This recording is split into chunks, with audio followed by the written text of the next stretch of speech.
TV in association with Uttar Pradesh Orthopedic Association. To introduce today's topic and speaker, I hand over to the moderator.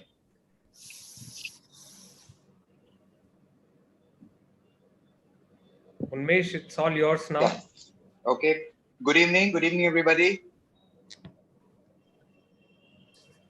I would like to welcome our faculty who have spared their valuable time and they will be briefing us upon the latest developments. President UPOA Sanjay Dhawan sir, Vice President UPOA. Is the voice coming there? Yes. Am I audible? Yes. Yeah. Okay. Ashish Srivastav sir, Secretary UPOA, Anup Agarwal sir, President VOA, Rakesh Singh sir, Vice President VOA, RP Gupta sir, Secretary VOA, Dr. Karamraj Singh, our speakers, Dr. Amit Rastogi, Dr. Vivek Trikha, Dr. Ashok Gavaskar, Dr. Arun Kapoor, Dr. Mukesh Jain sir, analyst Dr. S.K. Saraf sir, Dr. Gautam Chakravarti sir, Dr. Kaushal Agarwal sir. Special thanks for coming and sparing the time, Atul Srivastav sir, all our seniors and dear friends. So just before I begin, I would just like to brief upon small things regarding Zoom. It's very interesting, but sometimes things can just go out of hand. So first of all, I would request all of you to please put the questions through the chat box only. So then the things can be moderated well. And just requesting all the speakers, we have very tight schedules to just we keep in time.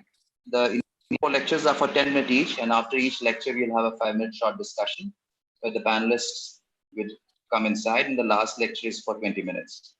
And I request all of us to keep mute on while the lecture is going on to prevent and minimize all the disturbance.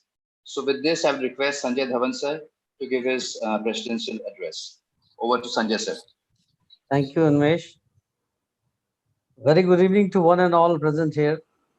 I welcome you all for joining us today on this UPOA trauma webinar, the Friday Musing on fracture neck femur, organized by Varanasi Orthopedic Association.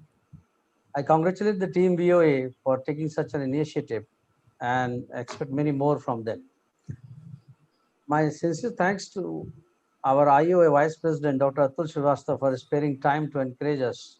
We are honored with his presence. My sincere thanks again goes to our galaxy of speakers, Dr. Mukesh Jain sir from Muzaffarnagar, Dr. Vivek Trikha from AIMS Trauma Center, Delhi, Dr. Ashok Gavaskar from Chennai, Dr. Amit Rastogi from BHU, Varanasi, and Dr. Arun Kapoor from Agra, and panelists from Varanasi, Dr. Gautam Chakravarti sir, Dr. S.K. Saraf sir, and Dr. Kaushal Agarwal for sparing time and enlightening us with their competitive wisdom that has always been a treat to listen to these stalwarts. I'm sure that every bit of their talk and discussion is going to give us certain practical tips, which shall be very useful in our day-to-day practice. So once again, I welcome you all, and without wasting much of your time, we'll straightforward move on to academics. Thank you. Over to Unmesh, please. Thank you, sir. Thank you for the words of encouragement. I would request Anup sir to give the secretary address of UPOA. Thank you, Unmesh. I won't take much of the time. There are few information I want to share. That please be on the time again on next Friday. You'll have UPOA pediatric trauma session this Friday, coming Friday. And on 18th of July, we have UPOA orthoplasty course. So we have galaxy of speakers in that orthoplasty course. So do join us on that course.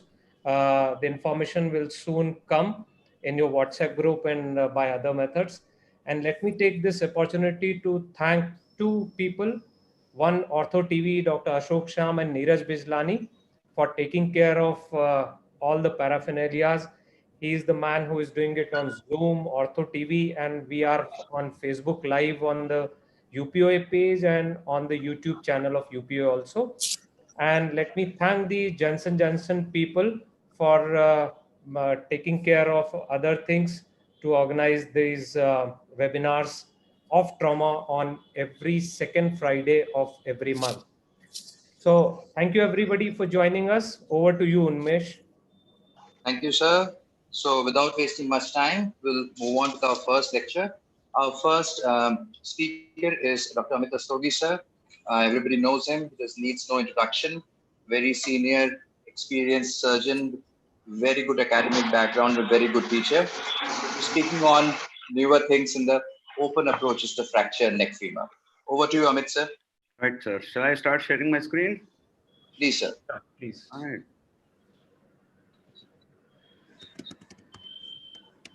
Okay. Can you see me? Yes, sir. Very well. Great. Okay. So we have a very a large galaxy of speakers today, and for which who all deal with the very new things in fracture neck femur. Fortunately, unfortunately, we have to go there first before we actually start putting all those implants inside. And one of the things which I would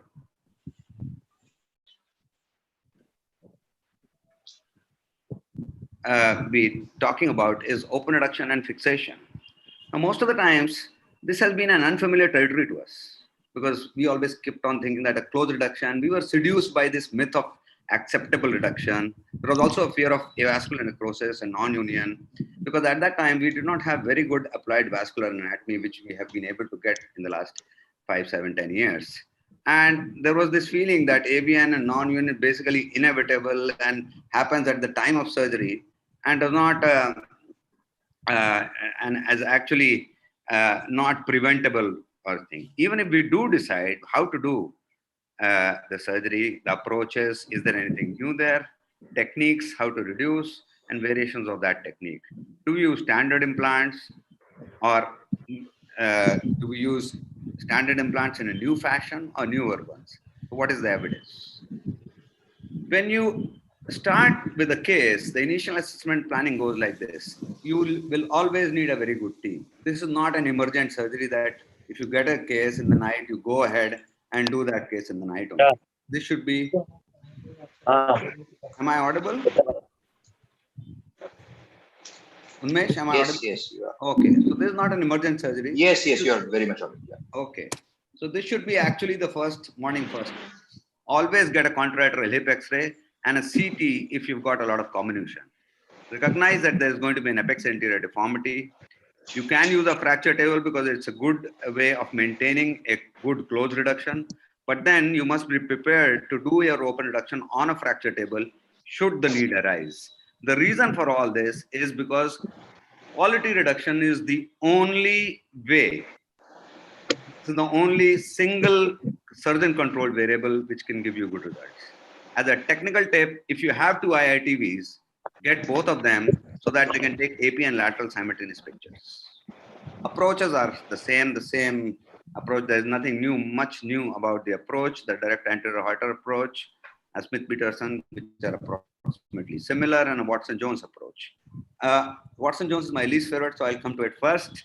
All of you know it's a TFL and gluteus medius. It's not an internervous approach, and you definitely interfere with the abductor mechanism in the Watson-Jones approach, which is released either by releasing the anterior aspect of gluteus medius or minimus or by a trochanteric osteotomy. The incision, all of you know, lift up the tensor fascia femoris up and the gluteus maximus and the gluteus down below.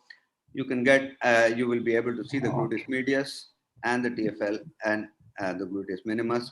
Make an incision there, and you will approach the this thing. If you need more exposure, you can release the anterior thirds of the abductors, and or you can do a trochanteric osteotomy. But this would lead to a postoperative limp because there will be a damage to abductor mechanism. You can have a superior gluteal nerve injury, and rarely a femoral vessel and nerve injury because from the medial retractors. My personal favorite is the vertical limb of the Smith-Peterson approach, and this approach actually is much more versatile approach than the Watson-Jones approach. You might not use the oblique along the iliac crest approach, but you can use it if you want more exposure. It's truly an internervous approach. That's one of those patients. That's the iliac crest and the anterior iliac spine. That's the straight vertical approach right down And this is the superficial plane between the TFL and the sartorius. Down below, you can go there and you can get a deeper plane, which is like this, so between the rectus femoris and the gluteus medius. In the classical Smith-Peterson, you will have to detach the rectus from the AIS and the acetabulum, while in the Holter, you can just cut it like this. So you identify the rectus femoris tendon, hook it up, and release it. And that is where you will get the anterior joint capsule. This marker is along the T of capsulotomy, which when you do, you will be able to see the fracture site, which is right now. Please note that there is a joystick already put there. So the advantages of the approach are it is excellent access to the anterior joint, shorter length of stay, rehabilitation. But there are dangers also to the lateral femoral cutaneous nerve, the femoral nerve, and the ascending branch of the lateral femoral circumference artery. The applied here is that there is a better visualization in a Smith-Peterson approach for transthoracic subcapital fractures because you're not looking over the top. And the disadvantage is that you need two incisions, one for implantation and one for reduction. While in Watson-Jones, you can with one incision. So I reserve my Watson-Jones approaches for only basal fractures where you can see more lateral and you don't need to go too much medial. Reduction maneuvers, once you do approach it, you can use a simple clamp if you can this thing, or you can use clamps with special tines which have been flattened out, and you can drill holes and you can put those tines inside and reduce. You can also use various clamps, and this is a pelvic clamp which is controlling the varus valgus, and a collinear clamp from the AO, which is actually providing compression. And the important thing is that before putting all this, try and put two pins just short of the fracture so that you're not, the reduction is frequently tenuous and you might not be able to hold the reduction for a long time. If you already have pins there, as soon as you get the reduction, you can drive them across. The other technical trip is try and put an anterior posterior shank pin. And this helps in the distal fragment so that it helps control internal and external rotation. You can also, if you've got a two-part fracture, you can put two screws across, one on the distal side, one on the proximal side. You use Jungbluth clamps, clamp them, and pass your wire across.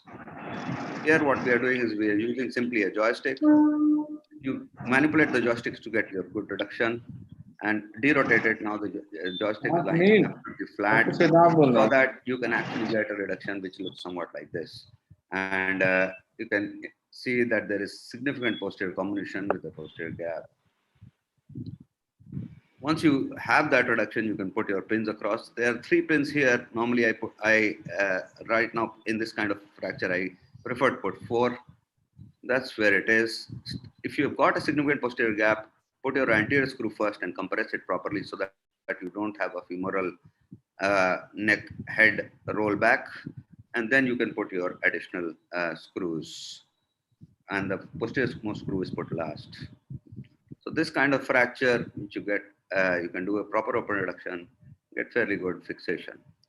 Are parallel screws the only way to put screws? If you've got a Powell's sleeve fracture, you can put 1 or 2 screws parallel into the neck and 1 screw perpendicular to the fracture line so that you can generate compression in between the fragments. This can also be combined with a DHS fixation. I think Dr. Chitha will talk about that. See another fracture line and a Powell screw, and a Powell screw in combination with a DHS for a vertical fracture. CCS fixation always safe. If you look at this paper in JOT 2019, 10 cadaveric specimens and inverted triangle CCS configuration, all done in fluoroscopic control, all judged to be contained by 4 independent surgeons. Then the specimens were stripped of soft tissues, and they found 4 core extrusions of these screws, 3 thread extrusions, all in posterior superior screws. And this is what the picture looks like. In clinically out. I think somebody is talking on the this thing. And the screw is actually out. If you take a CT, again, you find that the screw is actually out. Another screw, which seems to be in on both views, but as escaped the posterior superior neck. So be very careful about the posterior superior screw. CCS versus DHS, which is better? I think somebody, Dr. Trikhai will probably talk about this, but there is, in the phase trial, there is basically no difference in union rates. But if you pool all the data, SCS has fewer complications and faster time to union, but avian rates are higher in DHS and CCS seems to be better in transcervical and subcapital fractures. Interestingly, Powell's 3 fractures, nails were found to be better than SHS or a CCS. We have all been trained that you must allow the fracture to collapse so that the bone apposition is there and the fracture is going to unite. But then this becomes a trade-off between union and hip function. In the phase 2 trial, they classified mild, moderate 6 to 10 mm, and severe, which is more than 10 mm shortening, which both of these moderate and severe were associated with very poor WOMAC hip scores if the patient had them. Is there new technology to reduce femoral shortening? You can use a DHHS, which is a helical screw system, which does not require any torsion to insert, and which supposedly would theoretically prevent avascular necrosis. You can also use augmentation plates. I think Dr. Gauskar will be talking about them much better than I would.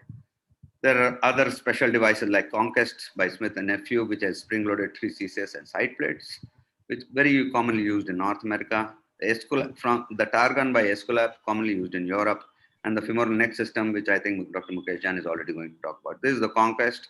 You can see that spring-loaded screws and the side plates. A DHHS with augmentation plates, and finally the Esculap Targon system, very commonly. This is also a spring-loaded system. Are femoral neck plates useful? The approach, how do you put them? The approaches are the same, just like we already discussed. But you put the anterior plate first, which reduces the apex anterior deformity. Do a definitive fixation by a DHS or a CCS. And finally, last, you put a calcar plate which resists varicose. Will this cause avascular necrosis? We will come to that in a minute. But is it useful? So 40 femora, only CCS, DHS, a DHS with an augmentation plate, and CCS with augmentation plates, 10 femora each. Load to failure increased by 83%. The CCS instrumented femora had 26% better or higher load to failure than DHS, and constructs with augmented CCS were strongest. And this was a biomechanical study published in 2015. Is it going to cause, are these augmentation plates going to cause avian? The most important artery here is the inferior retinacular artery. And if you divide the head or into quarters, or rather sectorally, with the 12 being the superior, the 6 being the inferior, 3 o'clock being the anterior, and 9 o'clock being the posterior, it frequently courses between the 7 and 8, this thing. So if you're going to apply a plate, which is at 6 o'clock, it should not lead to any compromise unless you have done a lot of dissection posteriorly. So in summary, the level of fracture would determine the approach to be used. We need to try and achieve anatomic reduction. You must pay attention to technique to avoid avian. For open reduction, many technical methods are there. Each of them have their own uses.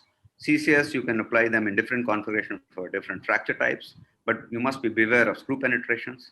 You can augment it by a plate augmentation, which can reduce construct failure in DHS and CCS. And finally, newer technologies aim to reduce non-union and shortening. Thank you. Thank you, sir, for a very nice and exhaustive lecture on all the open approaches and the newer devices, which lays the background for our next lecture. So while Dr. Trikhai is loading the next lecture, I will just quickly request Atul Srivastav sir, is he there to say a few words for encouragement for all of us? Atul sir? It's fine, Unmesh. I'm enjoying. We have the best in the field, so I wouldn't like to bite on their time. So, and Amit's lecture was as usual very good. And yeah, there's a paradigm shift in the thinking about, especially about the collapse of these fractures. Initially, we thought that collapse is very useful, but now the studies have shown that uncontrolled collapse leads to shortening of the neck and smaller size of the head, therefore affecting the abductor mechanism. So all newer devices now are being made to prevent further collapse, post-operative collapse, uncontrolled. Dr. Trikha, please. Right. So can I start, Okay, so, Umesh? yes, sir. Please, Dr. Trikha, he needs no introduction. Sir, please. Okay. Thank you, Unmesh, and other people from the UPOA to invite me out here for neck femur fractures. And my talk is to be on dynamic hip screws and how still they are still valid in the present world when Dr. Amit Rastogi has said how new things have come up. So my job is cut out, and I'll start by saying that we all know it's an unsolved fracture, challenging fracture. A lot of armamentarium is available now, as was shown by Sir, but no consensus is still there. Remember, the complications rate still remains the same with most of the implants, which may be avian, non-union, malunion, implant failure, and need for reoperation. All of us, I think, have seen this movie, The Dirty Picture, and there is a dialogue out there. फिल्में सिर्फ 3 चीजों की वजह से चलती है: entertainment, entertainment, entertainment. Bringing that to neck femur fractures, I would say, reiterate the point with Dr. Amit Rastogi said. Only reduction, quality of reduction, and how you can maintain that reduction. That is the important thing in neck femur fractures. Quality of reduction, how to get it, has been told by Amit Rastogi, sir, and how to maintain that reduction. That's what we are going to discuss in the next 3 or 4 talks, which we all are going to speak on. So my job is to why DHS? I would say that it's a simple implant, technically easy to use. Everybody is familiar. It's readily available in remote areas, technically very easy to use, because many of the other things which are going to come after me are going to be technically difficult and not readily available in all the places. Biomechanically, I will show in the best of the literatures that it is one of the most stable implants that you can get in neck femur fractures. Clinically also, it gives us comparable good results. Every ortho surgeon knows how to use a DHS. And if I can say, it's not expensive. In fact, with the newer implants, it's nearly 10 times less expensive than most of all the other implants which we might be speaking upon later. So if I have to give some marks to the DHS, I'll give it 3 to 4 stars based on its availability, technique, stability, results, and the price factor, which is so important in our country. Now let's bring out the literature and the facts. This is the FATE trial which Sir showed. And as he showed, I'll bring out the interpretation of what it was done. It was published in Lancet of randomized controlled trial. It definitely said that hip screws do not have any advantage, but the smokers, displaced fractures, and base of neck fractures might do better with sliding hip screws than with cancellous screws. So that's the conclusion and abstract of Lancet FATE trial, and that's what makes it an important factor, an implant to be used. Coming to another biomechanical study in which finite element analysis between the locking plate, screws, and DHS was there. And they found that in vertical fractures, we are talking of unstable, displaced, and vertical fractures. And this non-displaced fractures, anything you use is going to give you us good results. The problem is in displaced, vertical, and comminuted fractures, which are going to give us problems. And here, DHS with derotation screw. Mind you, that study which Dr. Amit Rastogi showed did not have a derotation screw. Here with derotation screw, it gives us one of the best, strongest structures, lowest femoral head displacement and interfragmentary movement. And then let me bring out Karl Stoffel, the founder of FNS, which Dr. Mukesh Jain is going to say. And in his paper, which he himself compared the FNS with DHS and cannulated screws. And you find out what he has said. From a biomechanical point of view, femoral neck system is a valid alternative for unstable fractures, comparable stability to 2DHS system. So our old fracture DHS, old Sasta Tikau implant is still holding true with FNS also. Comparable stability to 2DHS, superior to cannulated screws. What other implants nowadays are doing are taking out the complications of what DHS gives us and combining them into one. That's what I can say. DHS might be a poor man's FNS, which still with a derotation screw can give us excellent results. So when do we use them? We know in intertrochanteric and in unstable neck femur fractures, vertical fractures, posterior-caudal comminutions, and basicervical fractures. Mind you, I have not taken out the subcapital one, and they are not so good out in the subcapital, and we know the rotational problem, which I'll dwell on further out here. How does it work? We all know that it's an extramedullary device. We can use two cortical compressions. The angle, the barrel gives us that angular stability, which is so important.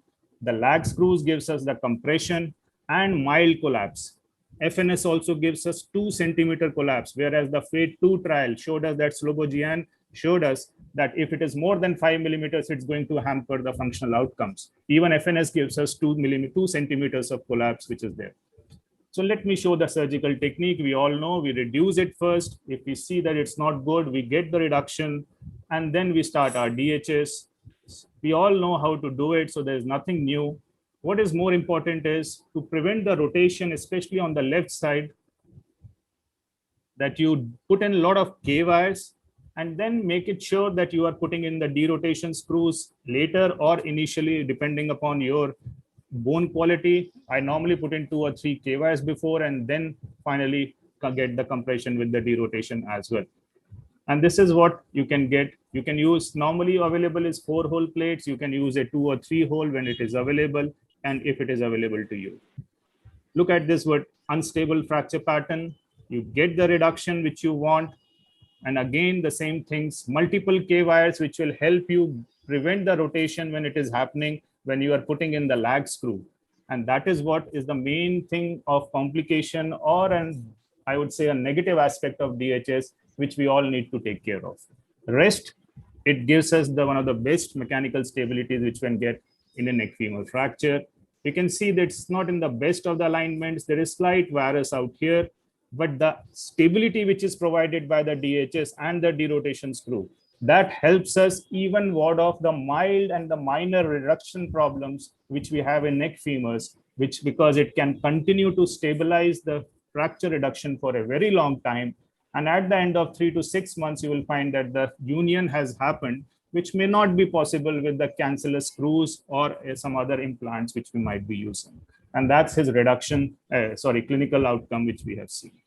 Even in some elderly patients which are having a basio with a vertical sort of a fracture, we have been using DHS because this was before the advent of FNS, because it gives us a unilateral single implant which can give us a compression as well as an angular stability. But I can show you that this also gives us good results, provided that you are using it, getting the reduction properly, as I said, and then maintaining it, which and DHS gives you best, if I can say that way. We used a 2-hole DHS out here, and the compression which you get with the lag screw, you can see the compression is so that there is some amount of shearing or overlap, but it maintains the position. And even in late 50-year-old ladies, you can see that finally this is around 15 months of the fracture which we got the X-ray, that it has united and patient is perfectly fine. This is the 15 months, which is there. So why it is not so prevalently used DHS? And that brings us to the complications. People say it's more dissection. I think we are knowing how MIS can be used for a DHS. If we have 2-hole DHS, we can definitely do it from the similar hole or similar incision site equivalent to a CCS. The screw backouts and the collapse of the neck happens also with CCS and with FNS. And I think Ashok is the only one where the collapse is not going to happen, but it also has its own problems, which will be enumerated by him, if I think so. Revision surgery is cumbersome. That's what is the normal excuse, I think, because of the 12.5 millimeter thread diameter. But AVP, when you are reducing and getting a revision surgery, it doesn't have any problems with any of the implants which you are using. These are the common ones. The collapse, which can happen with cancellous screws. You can also have the avian, and that brings us to the avian problem, which is which is given the DHS, I would say, the bad name, but the avian rates are 20 to 23% than that. This meta-analysis done in 2021 has shown that DHS and CS have the similar complications except the avian. And here all the randomized control from PubMed, Ovid, Cochrane, all were taken into, and then they have done this meta-analysis and a systemic review. The problem is the osteonecrosis because of the rotation. And that's what, if you see here, the reduction initially was good, but later on when you are tightening that lag screw, that's the time when this lag screw threads of the DHS gives you problem, and that can rotate the head, causing the devascularization and the vascular problems which can happen. So how do we optimize the results? Anatomical reduction, provisional fixation. I would say use fresh reamers, tap before you are putting in your lag screws, especially in young patients.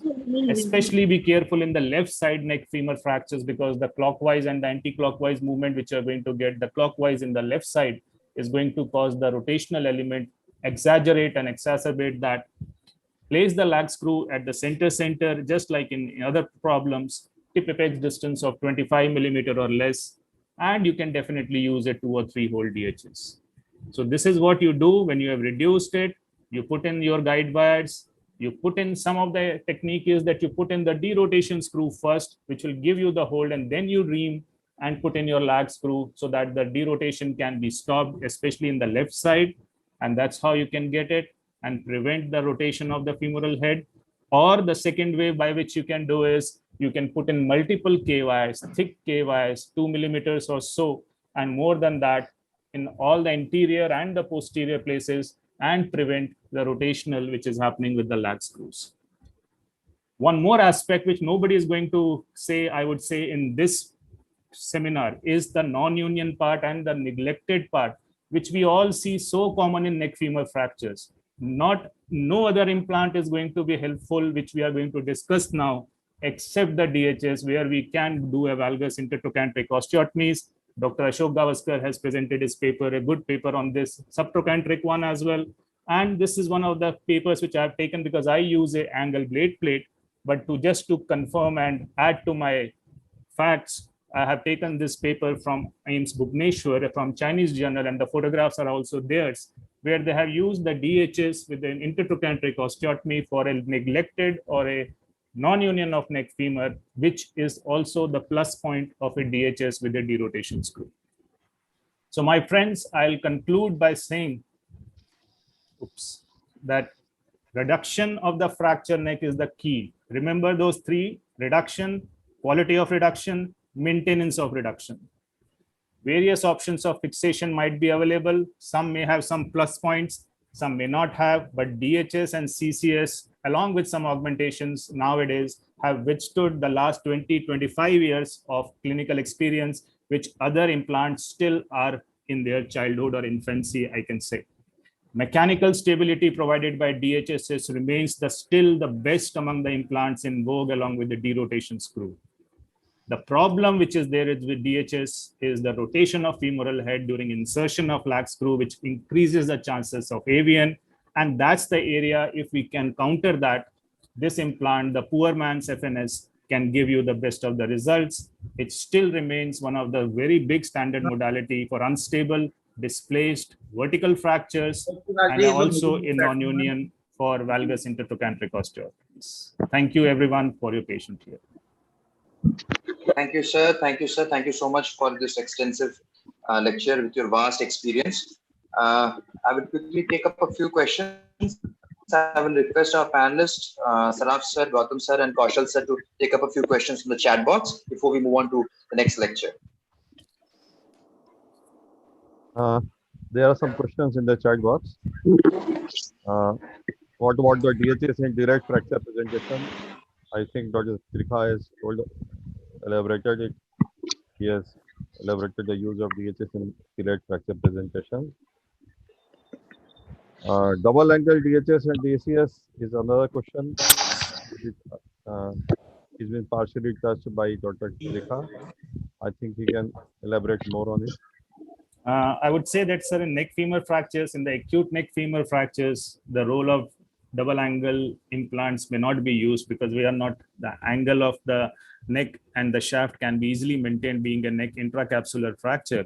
It's only in the fracture patterns where we're going for a non-union or neglect, where we can be using a double angle. But in fact, many of the people are still using the single angle plates and the implants for even the non and the neglected parts, be it an angle blade plate, or be it a DHS or a DCS. I am not a proponent of a acute valgus osteotomy in vertical fractures, so I do not use a double angle DHS. The dictum for long and short barrel, I think it is according to the length of the screw, compression screw you use, back screw. If it is more than 85, you have to use a long barrel, otherwise short barrel also works. Another question was age cut off for younger patients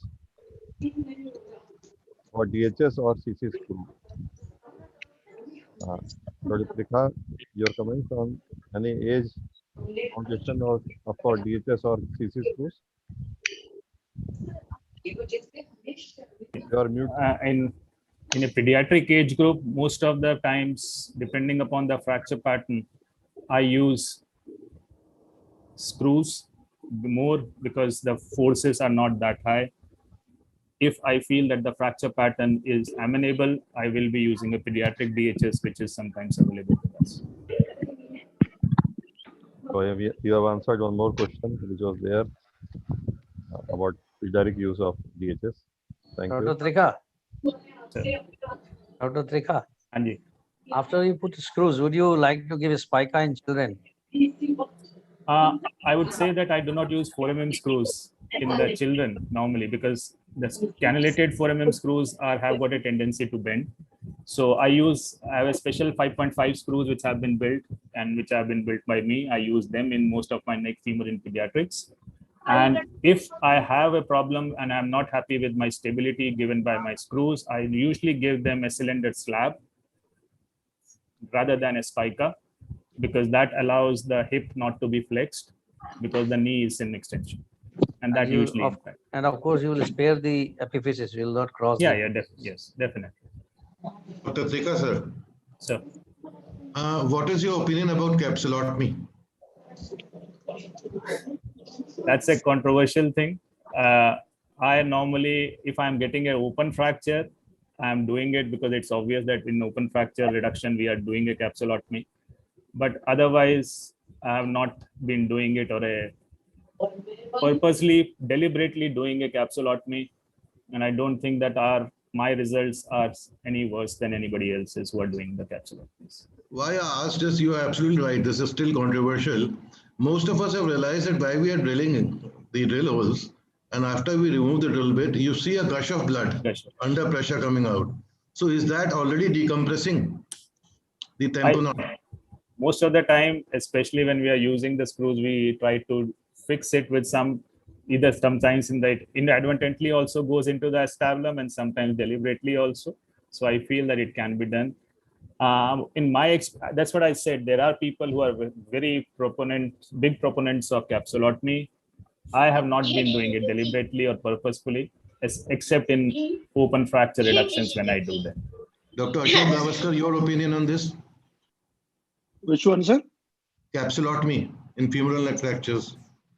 He always does it when he's fixing it.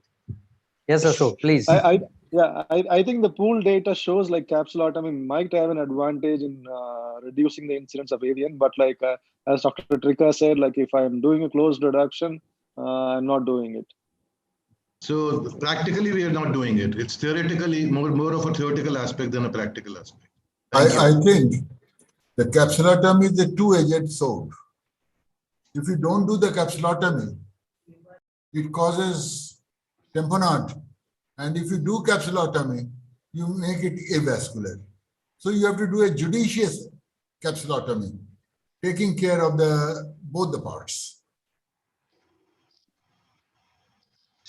Thank you, sir. And Dr. I think Trikha, we should proceed with the next. Okay, sir. Yeah, please. You can have a last question and we proceed for the next. Yeah, sure. Benefit of listeners. Dr. Trikha, you fixed with multiple K-wires. Do you routinely fix them across the acetabulum or just in the head? Yeah, it depends. It depends on what sort of and what thickness of K-wire I'm using and which quality it is. I normally, when I'm using a thick K-wire, I set 2 millimeter minimum K-wire if you are going to use. Then you can just transfix it to the acetabulum. But if you are not using, or you're using 1.6, 1.8 or 1.5, and you are getting a rotational of the lag screw, it will be a nightmarish thing if it breaks somehow. and it is a problem. So normally I would go in with up to the subchondral region with a thick K-wire. I'll wait, I'll see when it is happening. The best thing is that you derotate it quarter degree or partially you derotate your lag screw, and you can see that the rotation is getting back. At that time, I will just put in my K-wire, transfix it to the acetabulum, and then tighten it completely and then bring it out. So I will keep it less.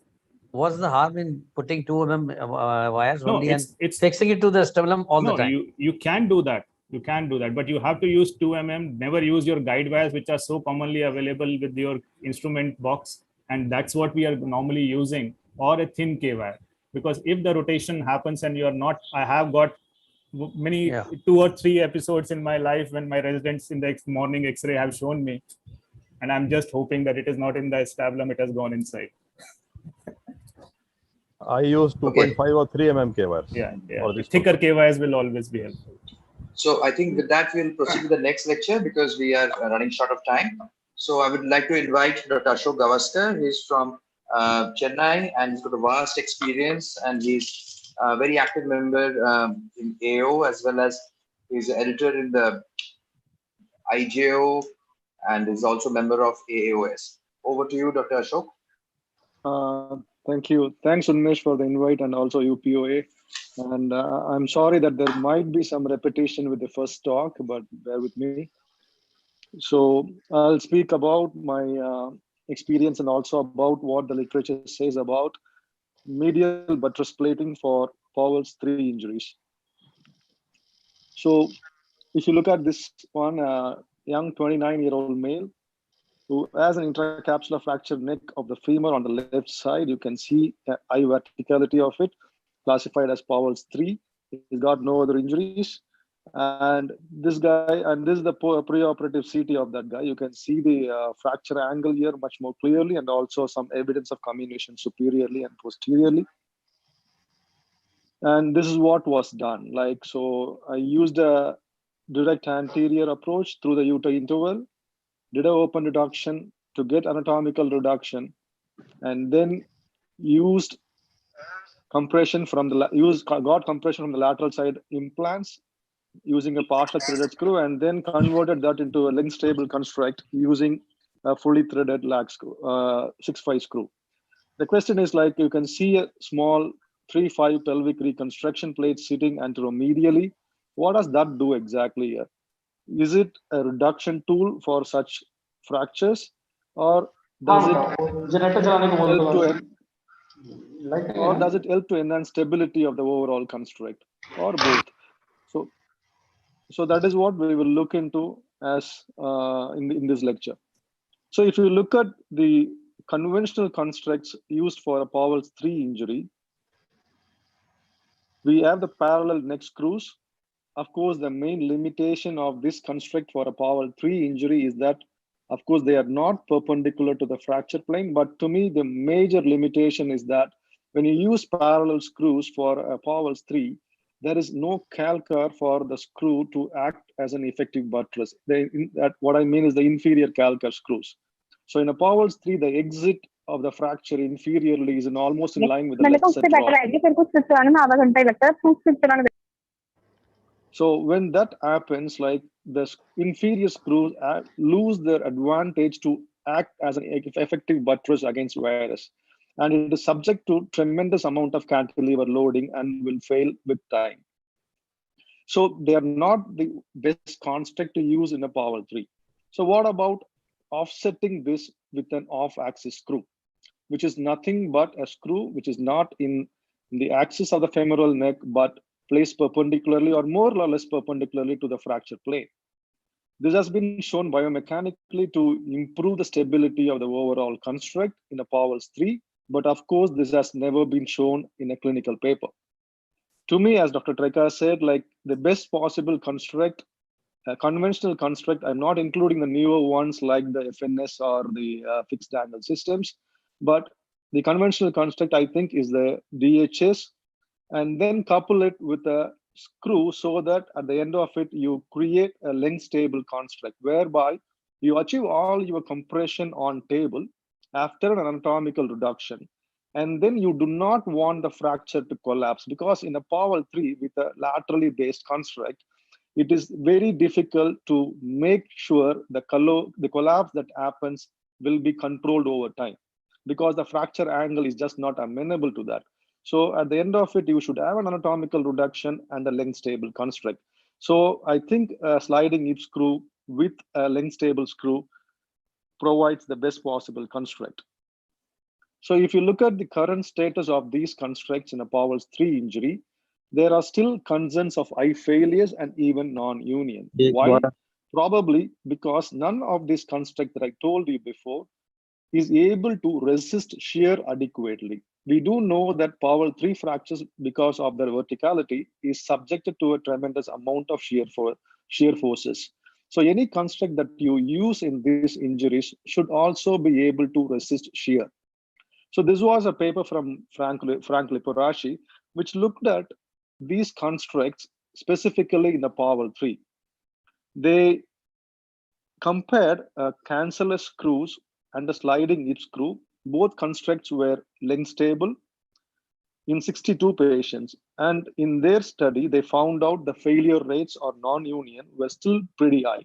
Of course, the sliding hip screw fared better than parallel screws, but this failure rate of more than 10% is still definitely shows that like there's a lot of scope for improvement. So how did the concept of medial plating came into vogue? This was a brainchild of Corey Collins and Azan Mir from North America, like who just like this was the first paper on the topic in 2015, where they published their biomechanical study, where they showed that when you can position a plate at the apex of the fracture, it will obviously resist shear forces better. So if you can kind of put a plate on the anteromedial aspect or anteroinferiorly in anti-glide or buttress mode, this might be a solution to resist shear effectively in a Powell's 3 injury. This has been kind of used over last 5-6 years in many biomechanical and clinical studies as well. So what does the medial buttress plating require? What is the feasibility of it, doing it in every case? The major limitation to me is it requires an open approach. The question that I have to answer myself is like, is this a technique that gives me such a big advantage in terms of construct stability or as a reduction tool that I need to do an open reduction for every fractured neck of femur? I don't think I have a clear-cut answer to that right now, either based on my experience or on the overall literature that on the topic. But what we know is, if we can do an open reduction, it often improves our ability to achieve an anatomical reduction, which has been shown to be an independent predictor in predicting outcome after a femoral neck fracture fixation. These are images taken from the AO trauma webcast in 2020. If you can look at, they have replicated a Powell 3 injury here, and these are the reduction images, that is close reduction images.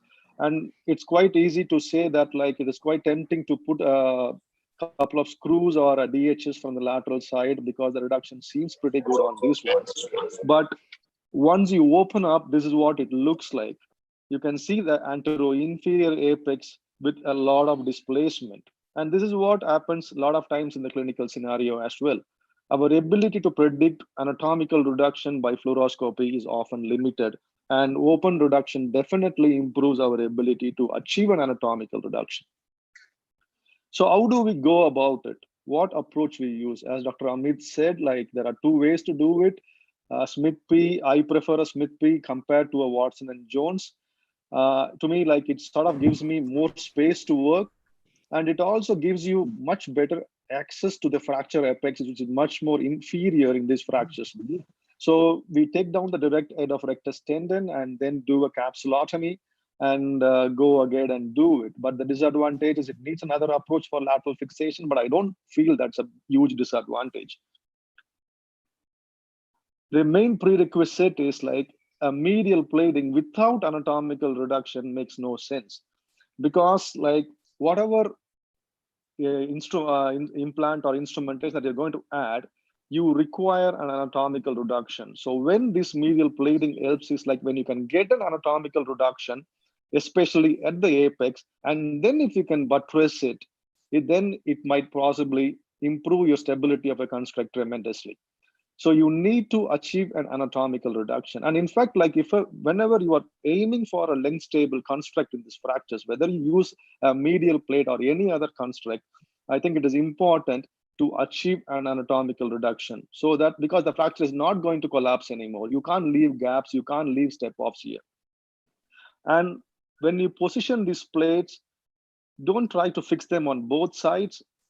Try to get a hold on the distal fragment. The plate will effectively act as an anti-glide right now. You can still achieve your compression from your lateral based implants. And at the end of it, you can decide whether you want to add a few more screws into the proximal fragment or leave it like that. So I'll just take you whatever I said, like through a case, which was actually my first case, which was done around 3 or 4 years ago at an outside hospital for another consultant. Like this was a young male who was reported to an ER after an injury on the same day. This is the fracture that you can see. You can see pretty significant amount of comminution on the femoral neck fracture on the left side. And this is what the CT scan looks like. Some of the relevant CT images, the axial ones, you can see the retroverted femoral head. You can also see some posterior comminution. And as I said, my first go-to is to attempt a close reduction. And this is what it looks like on a fracture table with 20 degree of internal rotation. As you can see, the AP looks reasonable, but on the lateral side, there is still a fair amount of retroversion, which is still not corrected. So at 50 degree of internal rotation, this looks pretty reasonable right now. And I think it is ready for instrumentation. But don't stop with this. Take your CM through a few more angles, and you will often find that the apex actually is not anatomically reduced as in this case. So the plane of the fluoroscope may not be really finding out the relevant displacement patterns in this injury. So it is important to do a thorough fluoroscopic examination before you commit to do instrumentation from the lateral side. So we went again with Smith P. Open reduction was done. You can see the small old 2-7 tubular plate on the anteromedial aspect. As I told you, screws only in the distal fragment. Now the plate acts as an anti-glide device. You can see screw 2.8 guide wires across the fracture site. You can also see a Weber clamping it down. So once the reduction is satisfactory, as you can see here, I have driven the 2.8 guide wires across the acetabulum. I do that because we had a discussion on this just before the talk. I drive it into the acetabulum if I'm going to use a DHS on the lateral side as the device to achieve compression. So in this case, like I had planned to put a DHS on the inferior side, and on the superior side, a fully length threaded 6-5 screw because it was comminuted superiorly. So if I'm going to compress it with a DHS, then it's probably better I drive these wires across the acetabulum because it can really spin like crazy when you are reaming it and putting your latch screw in. So the screws guide wires across the acetabulum, and this is how we do put them anteromedial plate. These are images from a colleague from Denver, Dr. Cyril Moffrey. Like you might have to get the limb into pretty big amount of external rotation to access the medial side. But I can tell you that you do not have to be really, really inferior or medial.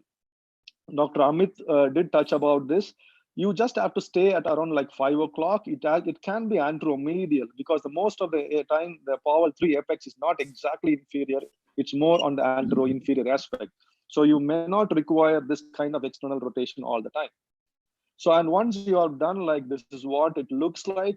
The only problem with this is like there is a lot of implants inside, like so there could be a lot of crowding. As you can see here, the DHS latch screw is not in the perfect place, and there is also possible breach of the posterior cortex with the posterior 6-5 screw.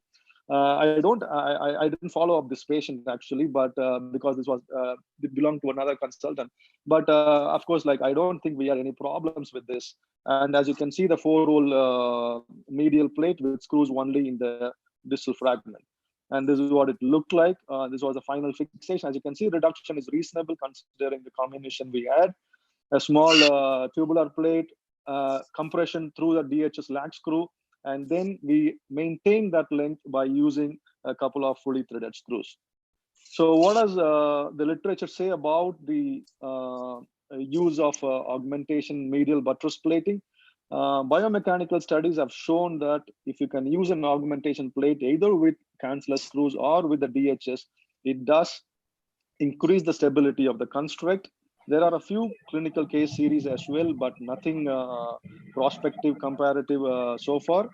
I have used it in 7 cases, like 5 of those patients are mine who still had a follow-up. We didn't have much problems, but early days yet.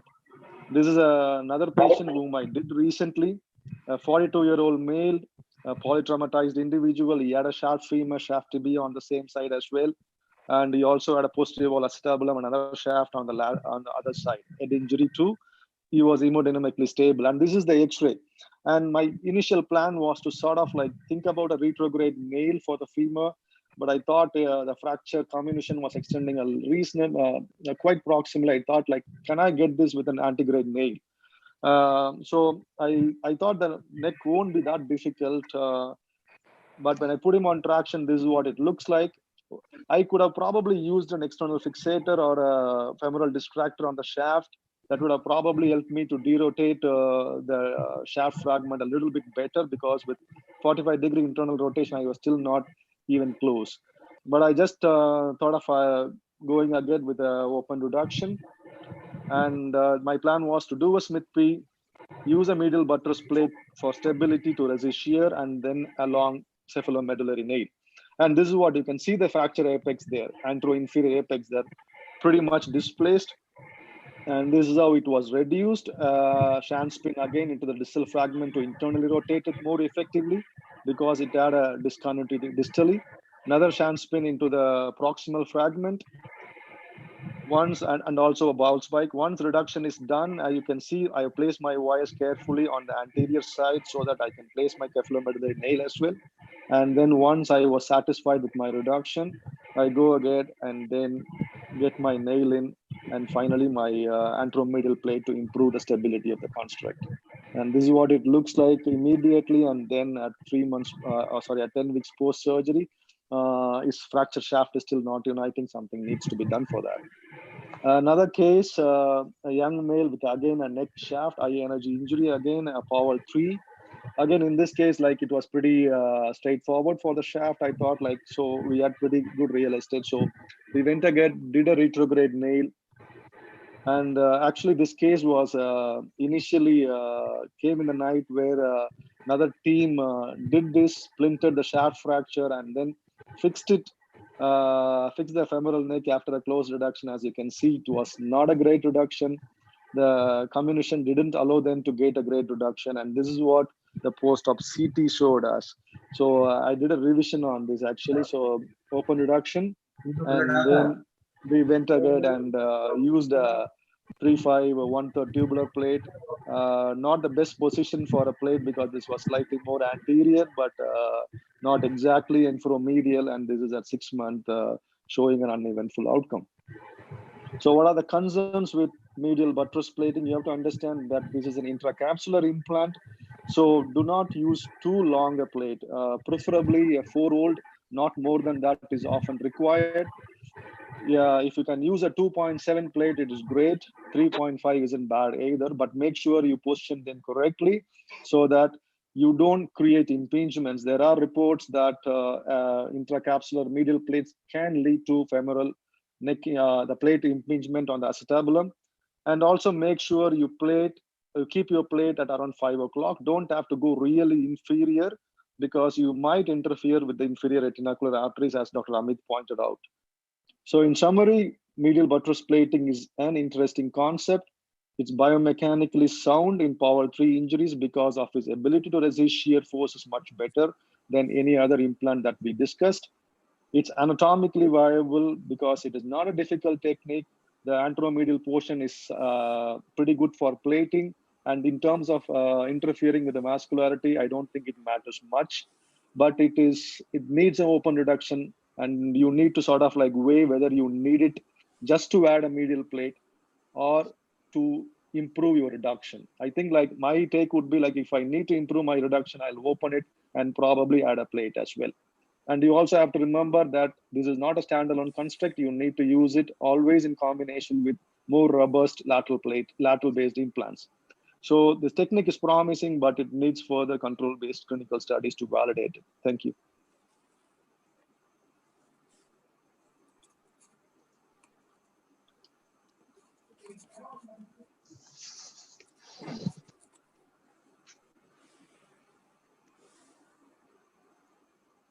Unmesh, hello. Ashok, Are you going for next lecture or the questions? Ashok, Yep. can I have one question? Yes, sir. What's the position of patient when you are doing it? And especially when you are doing it with ipsilateral shaft femur, do you use a traction or a plain top? Because you cannot use an SP without on tape traction table. Yes, yes, I agree. As you said, like if you look at the first case that I showed you, like that was the patient being supine on a normal table without any boot traction. Like we put him on traction, but when we knew that closed reduction is not working, we just shifted him to a regular table with assistance to help us with manual traction. And when we put the implant, we sort of like bring the leg more into a external rotated flexed position so that you can access the anteromedial side. But if you look at the other case, the cephalomedullary nailing case, like I did that on fracture table actually. So, and if you can look at the plate positions compared to the first one, the one on the cephalomedullary nail case, it wouldn't have been exactly on the antero-inferior or the medial aspect. So I think like it based on the CT image preoperatively, if I think the fracture apex is not too inferior that I need to go really medial and buttress it, I don't mind actually putting them on fracture table as well, because I'll just relax the traction a little bit, bring them into a little bit of flexed and external rotated position, and then I can do an anteromedial plating without difficulty. Dr. Ashok, there is another question that do you always use fully threaded screws in inferior quadrant with or without plate? It depends, and it depends. Like say if I'm using DHS as my mode of compression, then it's almost always a fully threaded lag screw to complete fixation, because like I need to, because DHS will still allow the fracture to collapse. So I need something that will not allow that to happen. So I make sure I use more than one screw, because if I use one screw along the axis of the same thing, like if it's a partial threaded screw, it is not going to work. So I will use a fully threaded screw, either in the same plane or in a different plane, or add another screw as well. If I am going to use screws as the only mode of construct or as a mode to achieve compression, then it will always be a partially threaded screw first where there is no comminution. It's either inferior or either superior, depends where the comminution is, and then complete it with a fully threaded screw to make it length stable. I think that's right. Another question is weight bearing protocol. Is it different when you are using the augmentation medial buttress plate? I don't know, like possibly, like I don't know whether like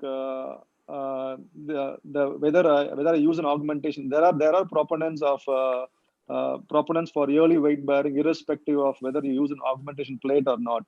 I know guys who allow patients to weight bear as tolerated with a DHS and a derotation screw for a femoral neck. But I don't know, like because I don't do that. I wait at least 6 weeks for them to get my first follow-up X-ray, and then think about progressing them in terms of weight bearing. And this is regardless of construct that I've used in my practice. Then the question is, does the anteromedial plate help to prevent posterior comminution collapse? I think that's a good question. Yeah, may not. In the sense, like what you can see is like I feel the anteromedial plate is really useful when you have antero-inferior comminution. In fact, like a lot of Powell threes have antero-inferior comminution. Like that is probably a great place to put an anteromedial plate, because like it effectively buttresses the calcar more really well. And even I don't think it might help to sort of tackle posterior comminution. I'm not sure how that will help. I'm not really sure. Do you have any suggestion if there is a gross posterior comminution? How will you approach? Yeah, Work with I this think way. like yeah, I think approach doesn't matter. Ultimately, like you need to open reduce, if you have a lot of post-medial comminution, debride the area and look for the anatomical reads. Like forget the comminuted area. That is what the entire principles of fracture reduction is all about. So there will be reads, there will be cortical reads where you can get an anatomical reduction. You also have to be really careful about clamp application when you are dealing with a significant amount of posterior comminution. Yeah. So always look for anterior cortical reads and then try to sort of achieve compression across that zone, stabilize that zone first with whatever implant that you are going to use, and then think about bridging the zone of comminution at the end. Uh, can I add, Ashok, on this particular aspect Yes. of posterior communication? Uh, I think for posterior communication, we are worried about that undue collapse, which we do not want in fracture neck of femur, which leads to varus and further non-union. Right. So True. with DHS, once we are putting in completely threaded 1 or 2 6.5 screw, then adding up another plate, so we are further adding to the stability. So probably we are already avoiding that sort of collapse which worries us for the posterior comminution. As such, posterior comminution, we are not worried about that we need to put back those fragments and really do any augmentation there. So if I see the biomechanically DHS with add on another 1 or 2 screw and add on medial plate, it becomes a very stable construct. So we may not need to add anything further for the posterior communication. That's, I think, which works Yeah. biomechanically. So Yeah. probably there are no My, such my, studies which says about this. yeah. Might be possible. Like as I said, like very limited experience on this. So like I won't be able to sort of like vouch for it. But like if you're going to use DHS, a couple of 6.5 screws, and then an anteromedial plate as well. And if you're going to use screws into the proximal segment, it can make it really crowded, and you might find it really difficult to kind of negotiate the preferred zone. So in those cases, what I do is like I don't nowadays like I don't put any screws through the plate into the proximal segment. I keep it as anti-glide if I use it as a reduction tool. Then at the end of it, once my DHS and the screws are in the right place, then I can always negotiate a couple of small screws into the proximal fragment if I think I have comminution at the inferior area, which I need to bridge it. Otherwise, I just leave that like an anti-glide construct. Thank you, Dr. Ashok. We'll have more questions at the end of all the 5 lectures because there are plenty of questions. And I invite the next speaker, Dr. Arun for his BDSF.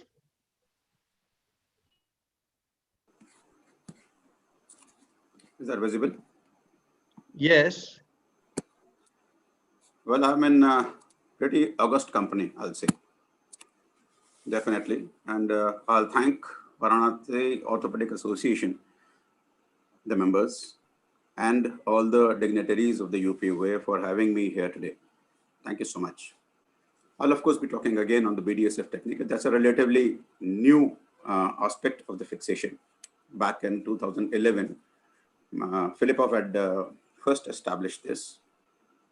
And getting out of it, as our speakers or our illustrious speakers earlier have been telling, various methods of fixation by screws and DHS and whatnot. And I think we do need a new technique because we all do agree that they are generally associated with at least 20 to 42% of failure cases, of course, depending on the various aspects of the fracture anatomy, the patient itself, the osteoporosis and whatnot. And of course, the biomechanics of the earlier conventional 3 screw placement of multiple screw placements concerned. Generally, we've been having high failure rate in conventional screw fixations because of the lack of stability of the construction regarding the varus stress, number 1. A lack of a stable sliding phenomena. It does slide, but it toggles. It toggles in all directions. And the reason for that is because of the inability to move the entry point of the screws distally into the solid diaphyseal cortex while simultaneously positioning 3 parallel screws. Because you don't want to go too far down, you do want a diaphyseal attachment in one part, but you don't want to, because once you have gone further down and you increase the angle of penetration, the surface of the femoral neck cross section decreases geometrically, and practically the placement of more than 1 or 2 screws is difficult to accomplish. And of course, 2 screws don't do the trick. So an original concept of a method of screw fixation of femoral neck fractures in osteoporosis, establishing 2 supporting points for the implants and their biplane positioning in the femoral neck and head, was brought on by Filipov, and this he first published in 2011. What's unique in this? Well, the placement of the implants. The BDSF method shows that the 3 cannulated screws are placed in a frontal plane. The plane at a highly increased angle, at least one of those screws is at a highly increased angle. Both the distal and the middle screws touch on the curve of the distal femoral neck cortex tangentially. And on the AP view, you see a F being formed, and that is why it is also called the F technique. On the lateral view, you see that the 3 screws placed are in 2 vertical oblique planes. This is on the lateral view. So this is why you call it biplanar. The 2 planes diverge from each other in the direction of the femoral head and are oblique towards the frontal plane. Right? You get my point? And the distal screw is laid in the dorsal oblique plane, the distal screw. And the middle and the proximal screws are placed in the ventral oblique plane when the patient is lying down. For the conventional methods, the static analysis, well, this talk is more on the biomechanics rather than just 2 elaborate talks as we've been having Dr. Ashok and Dr. Trikha and everybody talking about it. So I would rather be discussing more of biomechanics in this. So the earlier conventional methods of femoral neck fixation by the 3 cancellous screws, this entry point of the 3 screws are placed in thin cortex of the greater trochanter or very close to it. So you have the screws often located in soft cancellous bone. The bone is osteoporotic, and it is near the axis of the femoral neck because you do want it in the axis of the femoral neck, more perpendicular to the fracture line. There is lack of solid support points. That is why this would act as a beam in an elastic foundation. And the elastic foundation is realized by the cancellous bone. You realize that the beam, there's a beam lying just in the center of a muddy part or sand, and you place a structure on one side. It is going to toggle in all directions. It's going to slip on both sides. It's going to tilt on, maybe that is the varus and valgus and anterior posterior directions. And you certainly don't want that as fixation methods in these particular region. Well, both of these problems are resolved by the BDS screws. The method, this concept of biplane position of the 3 screws at an obtuse angle. You see the lower screw is a very pretty obtuse angle. The provision of 2 steady supporting points for the implants and the obtuse angle at which they are positioned allow the body weight to be transferred successfully from the head fragments onto the diaphysis. These are distributed very well. You have a support point in the center, and you have 2 support points, at least in the diaphyseal part. And the position of the screws allows them to slide under stress at a minimal risk of displacement. You realize that the screws are placed in a biplanar fashion on the ventral part, and they are both resting on the calcar and the diaphyseal. So even if they do need to collapse, which is pretty well minimal, they are controlled in all directions. I'll be talking a little more on the next slides. The BDSF method in the implant is additionally supported at points A and B of the cortex in such a way with BDSF method. Model is assumed to be a simple beam with an overhanging end. This, what I would want to tell you is like an overhanging end. Agar aapko main bataun, like what we would have structures in our house, the earlier structures when we saw, the girders would be lying and the upper storied wall would be placed at least 3 feet out. But that would only be possible if the fulcrum arm is short and the lever arm is long. So here you have a lever arm that is the point A on the calcar and a longer arm over here within the diaphysis at a ratio of at least 1:3. So that pretty well supports the whole head, and this is what you want. The advantage is that due to the increase in the distance between the two supporting points, the weight borne by the bone is reduced. That is the end. You ensure that when the weight is being transferred, the tensile forces spread over a greater surface of the lateral cortex, thereby decreasing the risk of the stress fractures significantly. You do not have stress fractures in this particular subtrochanteric drilling parts, which you are prone to be having generally. The advantage with the BDSF is also that the screw placed at a highly increased angle works in a direction close to the direction of the loading force. That is the vertical force, is the loading force in this, which guarantees better result for the screw in its role of a beam because of the influence of its sagging decreases. So you have a load bearing which is taking it vertically, and you have it lying posteriorly so that it does not go from varus, and that is allowing avoiding varus. It is avoiding a posterior tilt, and that's why it works better. And of course, the achieved results for the BDSF method in terms of fracture consolidation are far more successful than the results of the conventional fixation method as found, because they have shown reliable fixation, early rehabilitation, you walk, and of course, one nightmare for all of us orthopedic surgeons. You do up a case and he walks in early, and then he says, you tell him not to walk or you tell him to do something, and the patient is walking in. Yeah, I've been doing it for the last 20 days.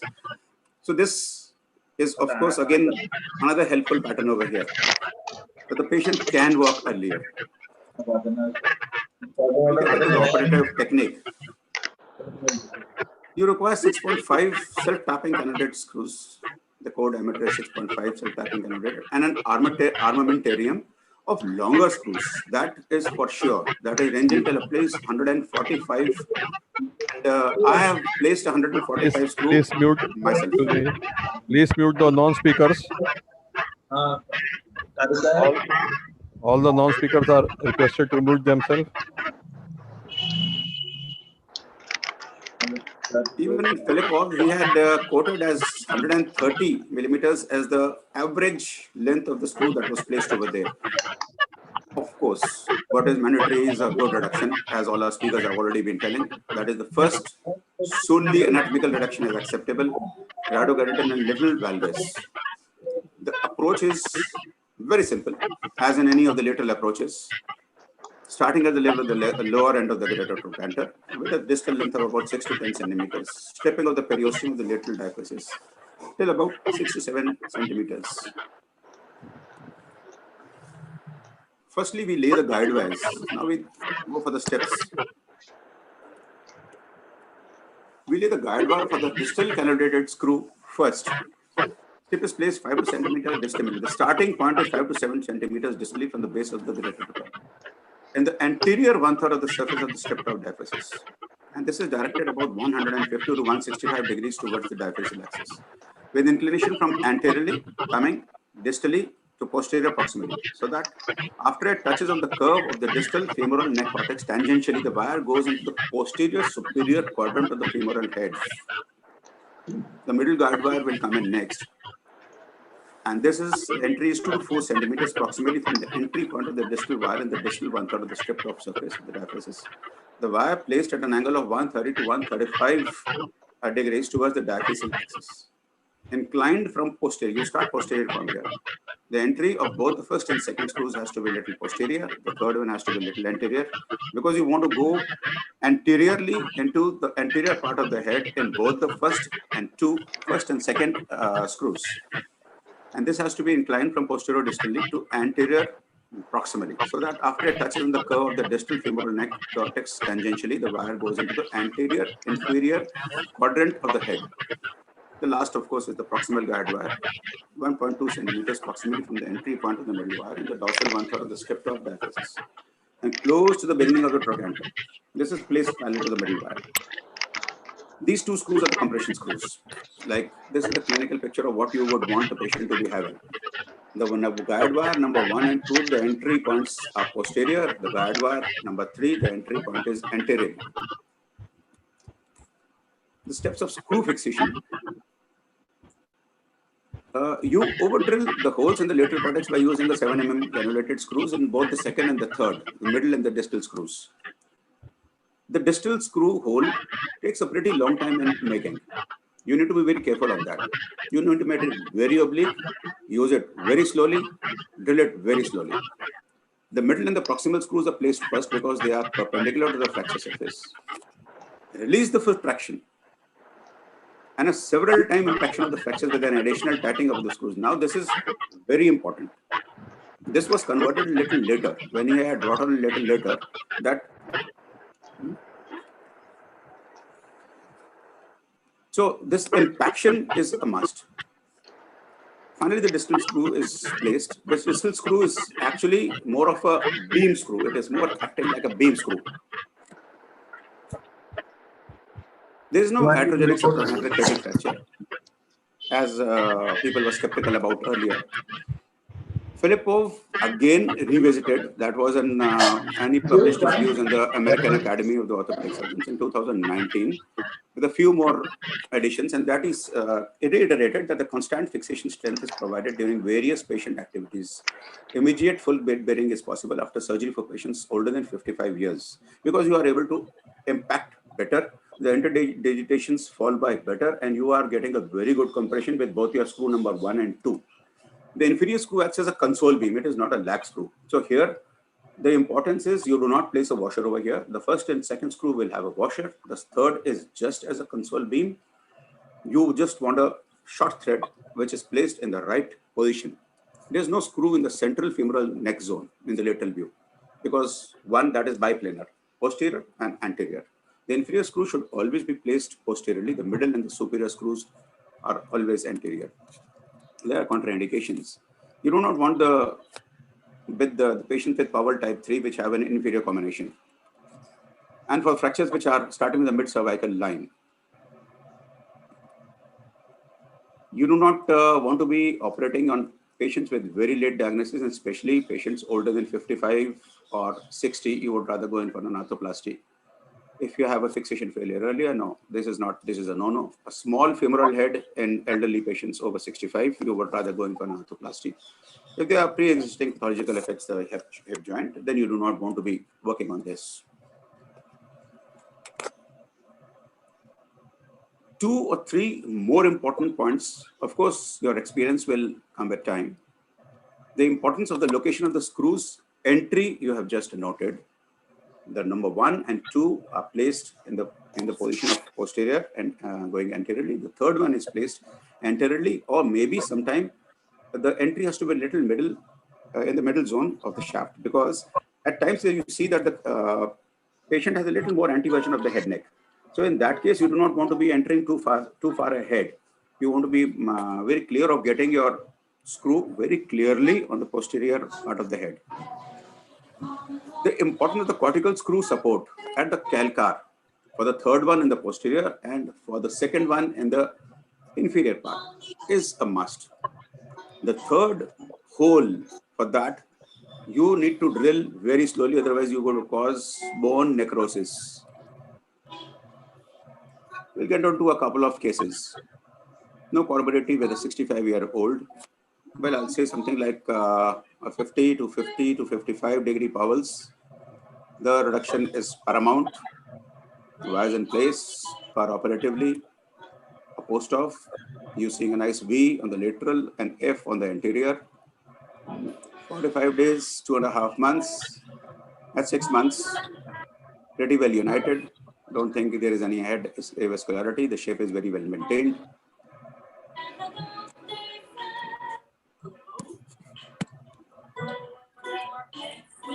There's a video.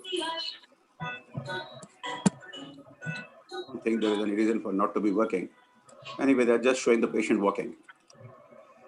Well, this was a renal and a hepatic compromised case, 40% ejection fraction, a diabetic since 20 years, a 74-year-old male. A very stiffly perpendicular grade 3 Powell's. Would not want to go in for a prolonged arthroplasty in that. It was in place, so I decided to go in for screw fixation. You see the nice lying back on the posterior cortex, the anterior entry, the inferior calcar support, follow-up 2 months, 3 months, 6 months. I hope this works. This is again a patient walking. screen sharing. I think during the screen sharing, this video doesn't work. Anyway, this was just a recent video. This was the type that I told you, the drag addict type and the and the nasty behavior types who would walk in when just do what you don't want them to do. A 50 to 60 degrees Powell. For use, good reduction, screws in place, follow up for 2 months, 3.5 months follow up, 6 months and 10 months. Pretty well united. Well, that's where I rest my case. Thank you. Thank you, sir. Thank you. Thank you, Dr. Anup. Sorry, thank you, Dr. Kapoor. Very nice talk. Thank you. Very interesting. How many cases you have seen that the long distal screw gets bent? Does it bend? Does it collapse? Definitely. That's a very good point. That's definitely very good. That means you have been going through all this. If it bends, it does well. If you try to put it a little too far down, you definitely get a nice little bend. It gets a nice little curve. I think the curves all orthopedic surgeons enjoy. And the third screw that goes in, when it takes a good settlement on the calcar, it comes onto the posterior and the superior part of the quadrant of the head. It does bend. If you put in a short screw, it does not. Now there is a second question.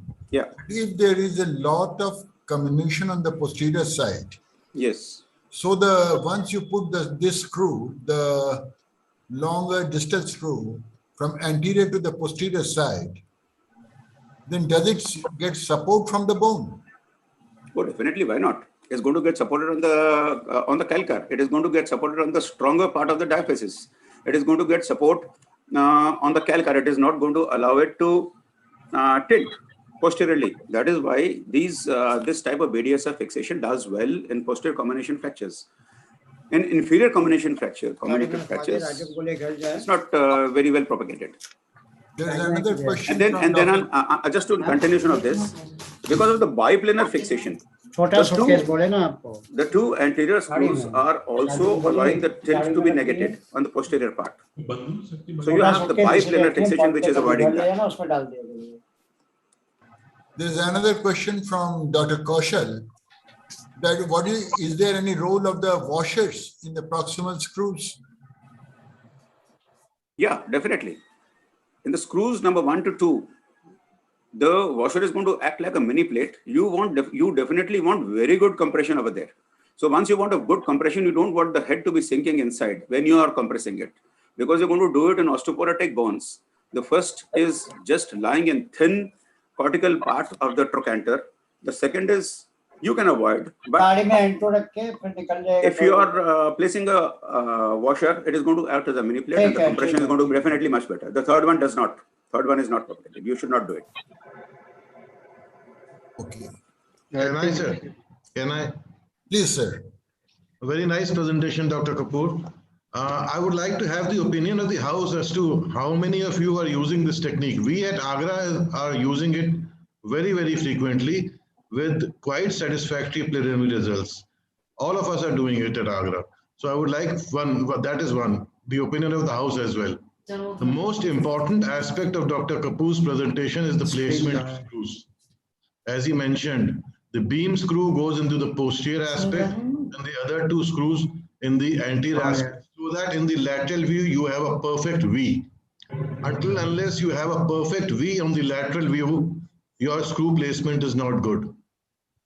So I would like to have the opinion of the house, especially Dr. Mukesh and Dr. Ashok Gavaskar, Dr. Vivek Trikha, about their view on this, because we at Agra are doing it quite frequently. Dr. Srivastava, I have no experience. I've never done it, so I can't comment on it. I have not done it either, Dr. Atul. Sorry. So I would like to ask you, are you inspired by Dr. Kapoor's talk? Would you like to try this?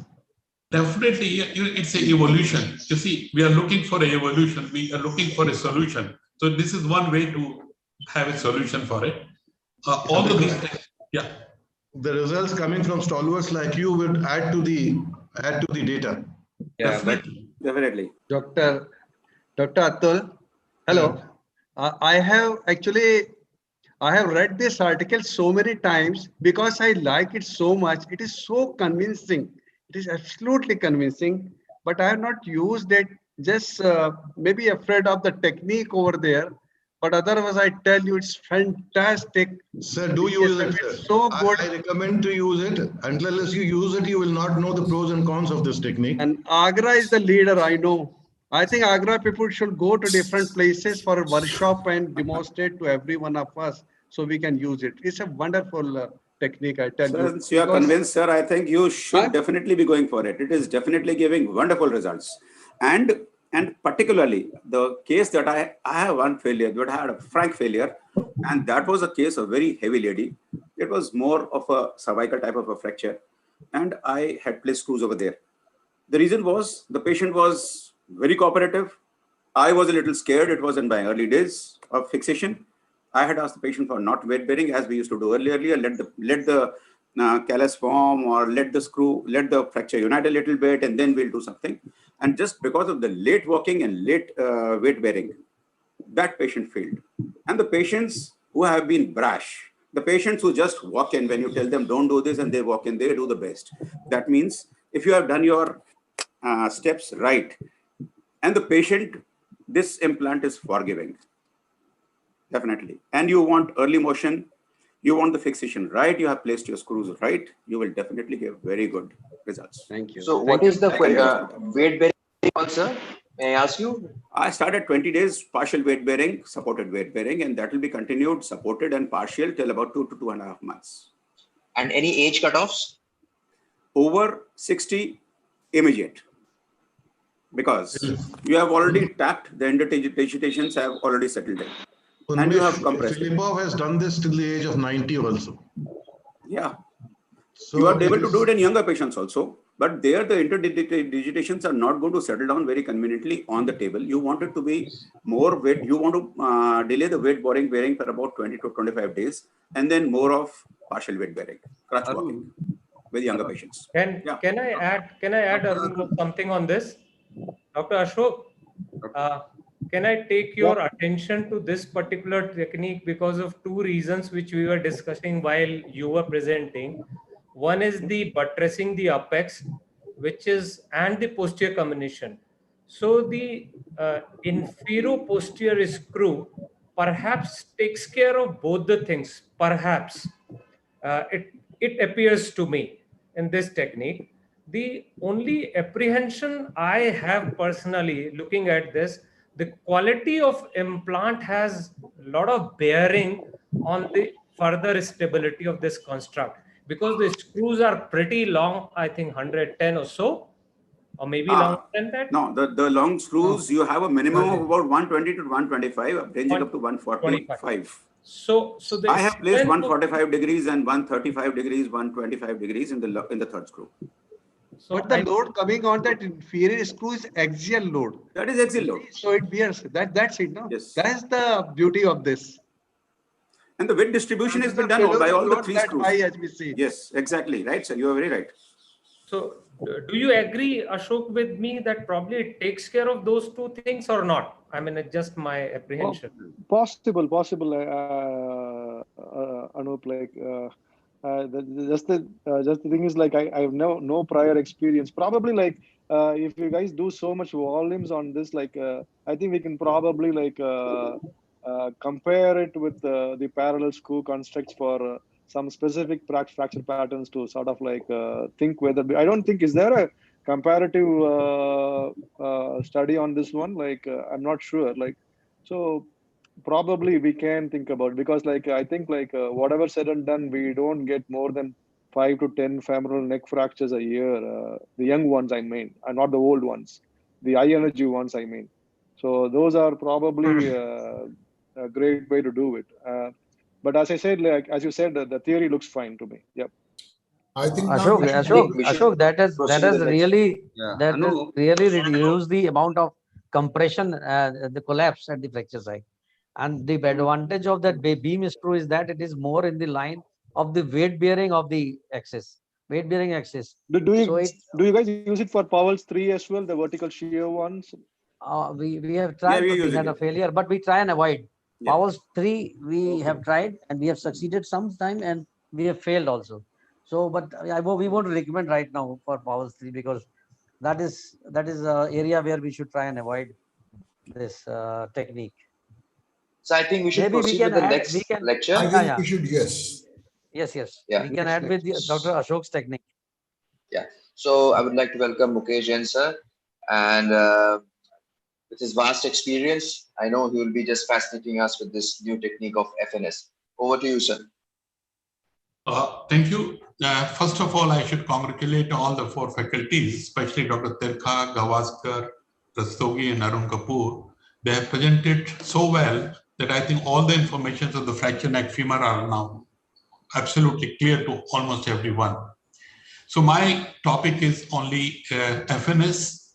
We have already seen all the evolution of the fracture neck femur treatment throughout these lectures. Now this FNS will just add you. What we want the further evolution is that you have heard that all the techniques have some problems and they're not fit for all the fractures. Like something is good for power 1, something is good for power 2, something is good for power 3. So we are looking for a solution which is easy, which can be done by everyone, and it can solve the problem of power 1, power 2, power 3. So to start with, what you need is, you have to evaluate what is the clinical problem and what is its solution. Then I will give you a little bit of FNS description and few case presentations because experience is very, very small. I have done so far 16 FNS in last 8 months. And because the pandemic also, a lot of work was not done in last 3 months. It was all stopped. Hospital work was not working. So we have done only 16 so far. Now, once you know that the problem is fracture neck femur, the important thing is your decision. And decision definitely depends upon age, bone quality, fracture pattern, reduction, and comorbidities. Age is such a thing that you cannot cut off that, okay, on 50, I'm going to do this operation, on 40, I'm going to do this operation. They are different for the different patients, and they're different for different surgeons also. Similarly, the bone quality is very important. If you have an osteoporous bone, the chances of collapse are more, shortening is more, so you have to take care for that. The most important thing is the fracture pattern.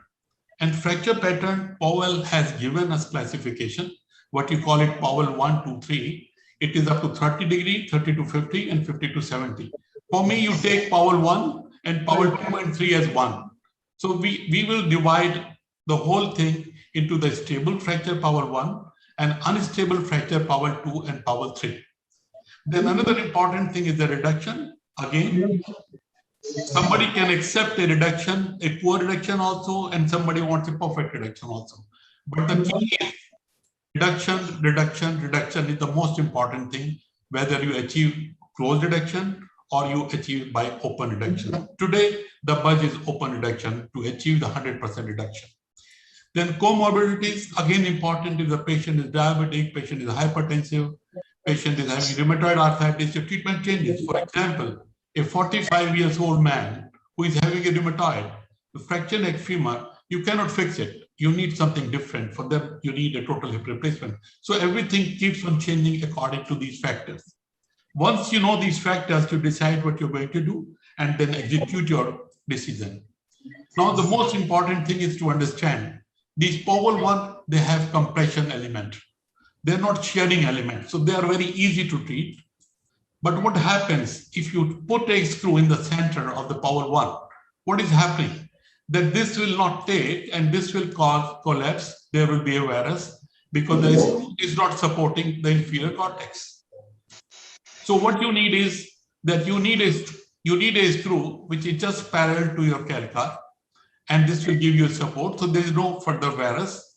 So this screw has to be inferior-central. It will look inferior into the AP view, and it will look central into the lateral view. Then to check your retroversion, what you need is a screw which is just parallel and posteriorly, and it should check your retroversion. So this is very important when you're placing these screws. Your one screw has to be inferior central. The second screw, you have to be posterior central. Now, if you have higher shearing forces like Powell 2 and Powell 3, now this same screw, which was supporting you in Powell 1, will not in power 2 and power 3 because it cannot resist the shear. High shearing forces, if you put these screws, they are not stable. You will not be able to resist the shear. This is, for example, 45 years female, fracture neck femur. You cannot make out whether it is power 2 or power 3. So for me, anything above power 1 is power 2, power 3, they are same. If you just see this axis now, if you just make the marker, you can make out that this is a power 3. And for power 3, if you do these 3 screw fixations, this is a conventional method. Everybody does like this. But what happens that within 2 weeks, the varus collapse in this fracture. So ultimately, these 3 cannulated screws or 2 cannulated screws in fracture neck femur, especially in the shearing power 2 and power 3, they can cause varus collapse, they can cause shortening, they can cause non-union, and at times you can have peri-implant fracture also. This is another fracture neck power 3, 50 years old female. I think this is the angular stable implant, which we have already discussed. Dr. Tirkha has given you about DHS is one of the gold standard even today if you have done it properly. And this is the angular stable implant. It gives a perfect reduction, perfect surgery, and perfect results. Now, the problem is why we need a new approach. Because our routine implants like DHS, like 3 screws, they are missing the target. And that is the reason we have seen that somebody is putting a medial plate, somebody is putting a double planar or powers. This is all evolution. We want something better to check, to resist the shear. So we still don't have that, we still don't have that particular implant which can help us. So what is the clinical problem? If you see the shear is the biggest problem, it stops your healing. It is causing disturbance in healing. And the varus and shortening, they ultimately lead to the shortening and they give you poor function. So even if the fracture unites with a shortening, there is a poor function. Patient is not satisfied. Now this is JBJ-SRT 2008 cannulated screws. They are not good at resisting shear and varus forces. So they are out for power 2 and power 3. The cannulated screws are good at compression, but poor to control shortening. Again, a problem. And it is almost 30% of the patient, they come with a shortening and they're not satisfied. This is another, you see that almost 120,000 patients were reported, and out of that, there were 10% of the complications. This is another 33% failure within 3 years. This is from failed internal fixation of femoral neck fracture in 2007. This is another quality of life following hip fracture, results from Norway hip fracture register. 60% patients were unhappy, either because of the shortening or because of pain or because of the limp. They were not able to go to their normal routine work. So these are the problems which are bothering us, that what best we can do for them. Sliding hip screw can prevent varus shear. Definitely it is a very good implant, but cannot stop shortening, another problem. This is the most important. We have already discussed about this problem. There is a malreduction during DHS insertion. This is the biggest problem with the DHS, and it can cause malreduction upon insertion. This is GOT 2019. This paper shows sliding hip screw can also cause a secondary malreduction by spinning the head fragment, especially in the younger patient in the harder bone. Lancet 2017, they have compared the AVN between the 3 screws and the DHS, and they found there is a high rate of AVN, especially in the DHS cases. Another, Dr. Tirkha said it's a very simple technique, simple instrument, because we are all aware of, we are doing for the last 30, 40 years. But I think it is very complicated, lot of instrumentation. Large surgical footprint, you can see that you have to, you can use even the 2 screw, even then it is quite big in comparison to newer implant. Lateral protrusion, most of the time you have seen that there's a shortening and there's a lateral protrusion and it causes high pain. That is another problem, because if you are putting an eccentric screw 1 and then you have to put it inferiorly, your TAD is disturbed. There is no connection between anti-rotation screw and angular stable implants. So the collapse is in a different way. The one is collapsing more, another is not collapsing. So there is always a varus deformity. And especially in the patients where the femoral neck is shorter, anti-rotation is to become difficult because 2 implants is difficult to put, especially in the Asian patients. So what is wrong with DHS? 2 implants not linked to each other behave differently. In a smaller neck fracture, it is difficult to put in 2 implants. We do not know how much is the collapse. We cannot control it. Hand spinning, strong rotation forces during insertion of DHS screw, it leads to malreduction. You can reduce it even during your DHS, even if you see that later on that you find there is a malreduction. So it is very difficult to control it, malreduction, especially in the strong bone. Then vessels are stretched, there is a vascular impingement, and that leads to AVN. So these are few complications with DHS, so we are looking how to solve them. Now the dilemma is, how do we allow needed fracture impaction for reliable healing, but avoid over-shortening and varus collapse of femoral neck fracture? And secondly, how do we avoid secondary malreduction leading to AVN? So these are the 2 main things which we are looking for, how to go with them. Now, this is the one approach we have already seen, that we do the open anatomical reduction, we do the intraoperative compression, and then we replace with the lag screw, what you call it a lag stable implants. This is one of the very good technique and very good results. This is another, the only problem is that in intraoperative compression, that is stabilize our lag stability, it's a very good results with minimal shortening. So this is a wonderful technique which we are already doing, but there are still failures. However, this method fixation has not entirely eliminated the problem. There is still, we have seen the collapse, we have still seen the non-unions, we have still seen the varus, even after putting this compression threaded screw. So now there's a different approach, which probably we thought another length stable implant, that you put a compression first and then you put a lock plate. But again, there was a catastrophic failure, so this is almost out. There are other alternative techniques, what we have already seen. You can use the Powell screw. It may not perform as good as DHF, but this is definitely one technique. But again, you cannot do this technique in all Powell 1, Powell 2, Powell 3, all the cases. Similarly, this technique, which has already been shown you such beautifully, it's a wonderful technique to check the shear forces, there's no doubt about it. But difficult for all the surgeons to do the open reduction and to fix it nicely. It is really a difficult problem. It is only good for expertise like Dr. Gavaskar. And I salute him that he has shown such a good exercise. And I think this is a wonderful technique. This is another biplanar. Agra people have already shown you such a good series and they are so happy. I think this must be very good. But the only thing is that it is not suited for the Powell 3 and it can cause complications like subtrochanteric fractures, etc. So again, there are problems with these techniques. The blade plate, it was to be used in 1980s. Now this implant is not there. We don't have sufficient data about it. So where does this leave us?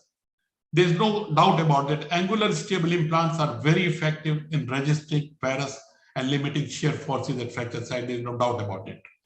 The current implants, sliding implants, they allow you dynamic compression, but have a high rate shortening. That is the problem. The statically locked plate, you have seen the catastrophic rates of failure. The anatomical reduction, intraoperative compression, stabilized with the stable length stable implants may prevent necessary impaction for healing. The fact is, these fracture love some continuous dynamic compression to heal, which was missing in the previous techniques. Now, what is the solution? Simple. We want a healing, maximize healing. How? Give a perfect compression, prevent varus. There should be minimized shear forces, and then prevent rotation during implant insertion. So that is our biggest problem. For this, we want some solution, that how to check rotation during implant insertion. Once you have done it, then maintain the anatomy of the proximal femur. You have to prevent the shortening, allow some compression. That is more important. You want to control shortening, but you want to allow the compression. I think this is the more important thing, which newer implants they have, and then you prevent varus. And preserve the offset of the hip to maximize the function. Now, coming to the FNS, I think this is one system designed specifically for fixation fracture neck femur. This is a very simple system, easily to be performed by any surgeon anywhere. Only thing is the cost. Probably the Karl Stoffel, who is the master behind this design, he is involved in design and development of FNS. And this product came in 2017. And believe it, that in 1990, in 100 years back, during the first pandemic, Powell has classified this fracture. Until date, we are still following the Powell 1, 2, 3. And today we have a solution by Karl Stoffel to solve the problem of Powell 2 and Powell 3. So this was the unsolved story of 100 years from pandemic 1 to pandemic 2. And we are still feeling that we should have something more to evolve to solve this problem. Now, the FNS it's an easy surgical technique. A small surgical footprint in comparison to the DHS and the 3 screws. There is no lateral protrusion, so no thigh pain because it has a capacity of 20 millimeter collapse. The barrel does not come out, so there is no lateral protrusion, so no thigh pain. Center position of the neck screw with ARS is good for shorter neck for the Asian patients because these are the 2 implants in one implant, so they take lesser space. It is very easy to insert them. The connection between the bolt and ARS is very important, that these 2 components, they work together. It is not they are acting separately. And then there is no rotation torque while putting the bolt. That is the beauty of this implant, that there is no torque at all. Now coming to the implant itself, if you just see that the footprints, you can make out that it is almost 3 times the DHS in comparison to these 2 implants. Now coming to the system description, there are basically 4 components of this FNS. This what you call it the barrel, and this you call it the bolt, and the third is the derotation screw, and fourth is your lock screw, simple lock screw. So there is a minimum size, left and right are same.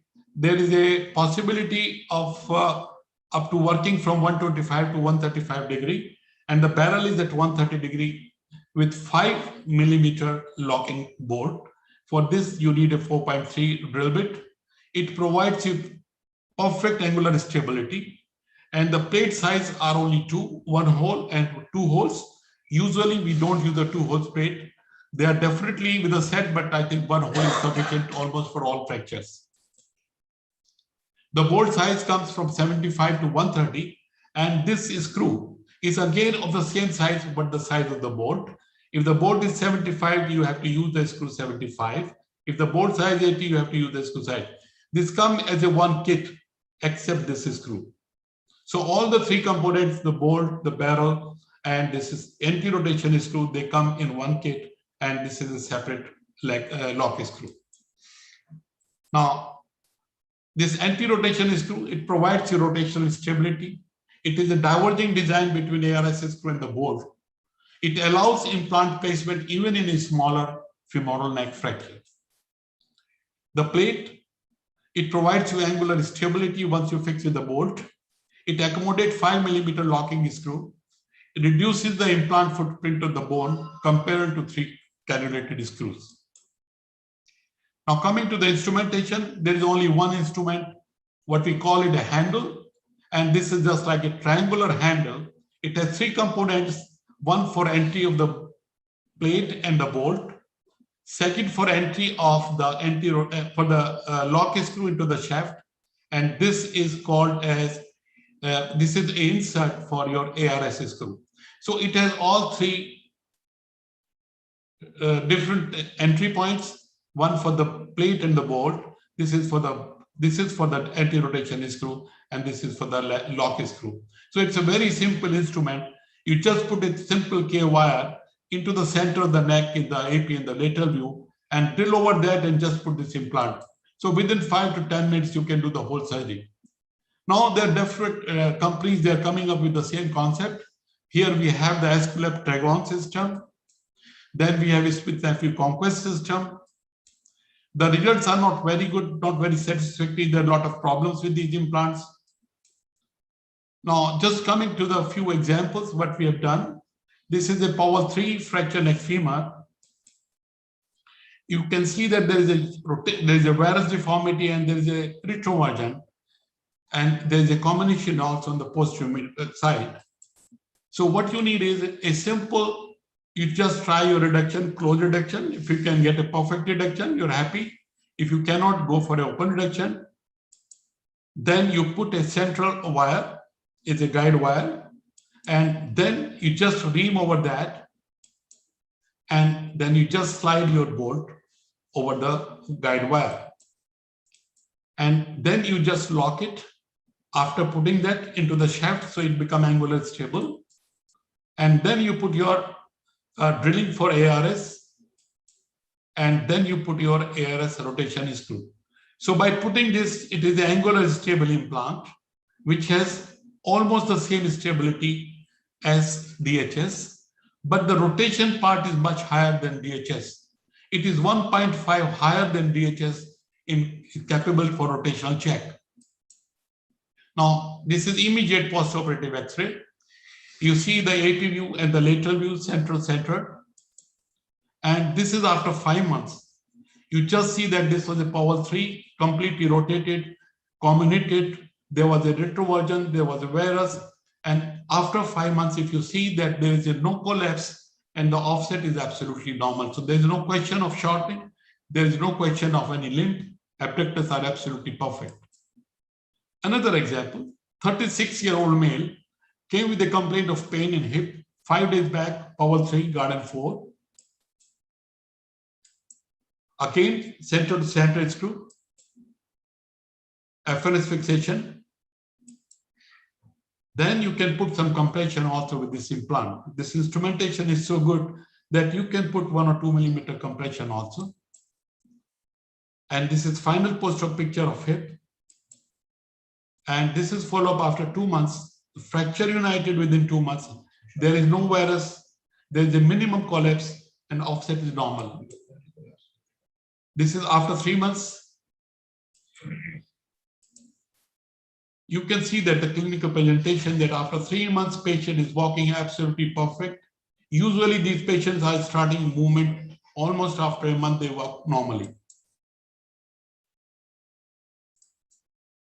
Another case, 30-year-old female, 3 days back, she had a fracture with a history of 3 days back, Powell 3, Garden 4, subcapital fracture. This system was applied after proper reduction. This is follow-up after 1 month, little collapse, offset almost normal. Post-op after 3 months.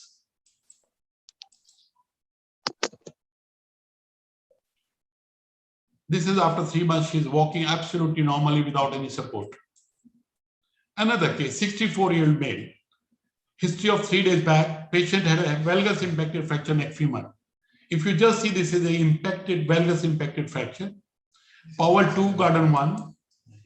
If you just see the CT scan, this is important in these fractures, especially the valgus impacted fracture. We have to see the CT, especially to see whether there is a medial hinge intact or not. If the medial hinge is not intact, probably this is not good for FNS or 3-screw fixation, they need a replacement. Second important thing, you have to check on the X-ray, on the CT scan, how much is the retroversion. So these are the 2 contraindications for an impacted fracture neck femur. If there is a retroversion on CT scan or there is a medial hinge is broken, then probably this is not a good implant, then you go for a replacement. So in this particular case, there was no retroversion, the medial hinge was intact. So again, we have put on a traction table without giving a traction. Impaction is still there. Put a FNS, and this is final post-op X-ray. And this is follow-up after 1 month. You see the fracture is completely united within a month's time.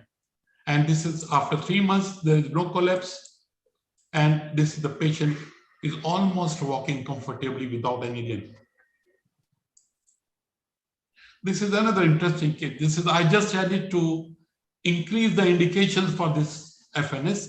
75 years old male with history of fall 1 week back, more of a trochanteric fracture.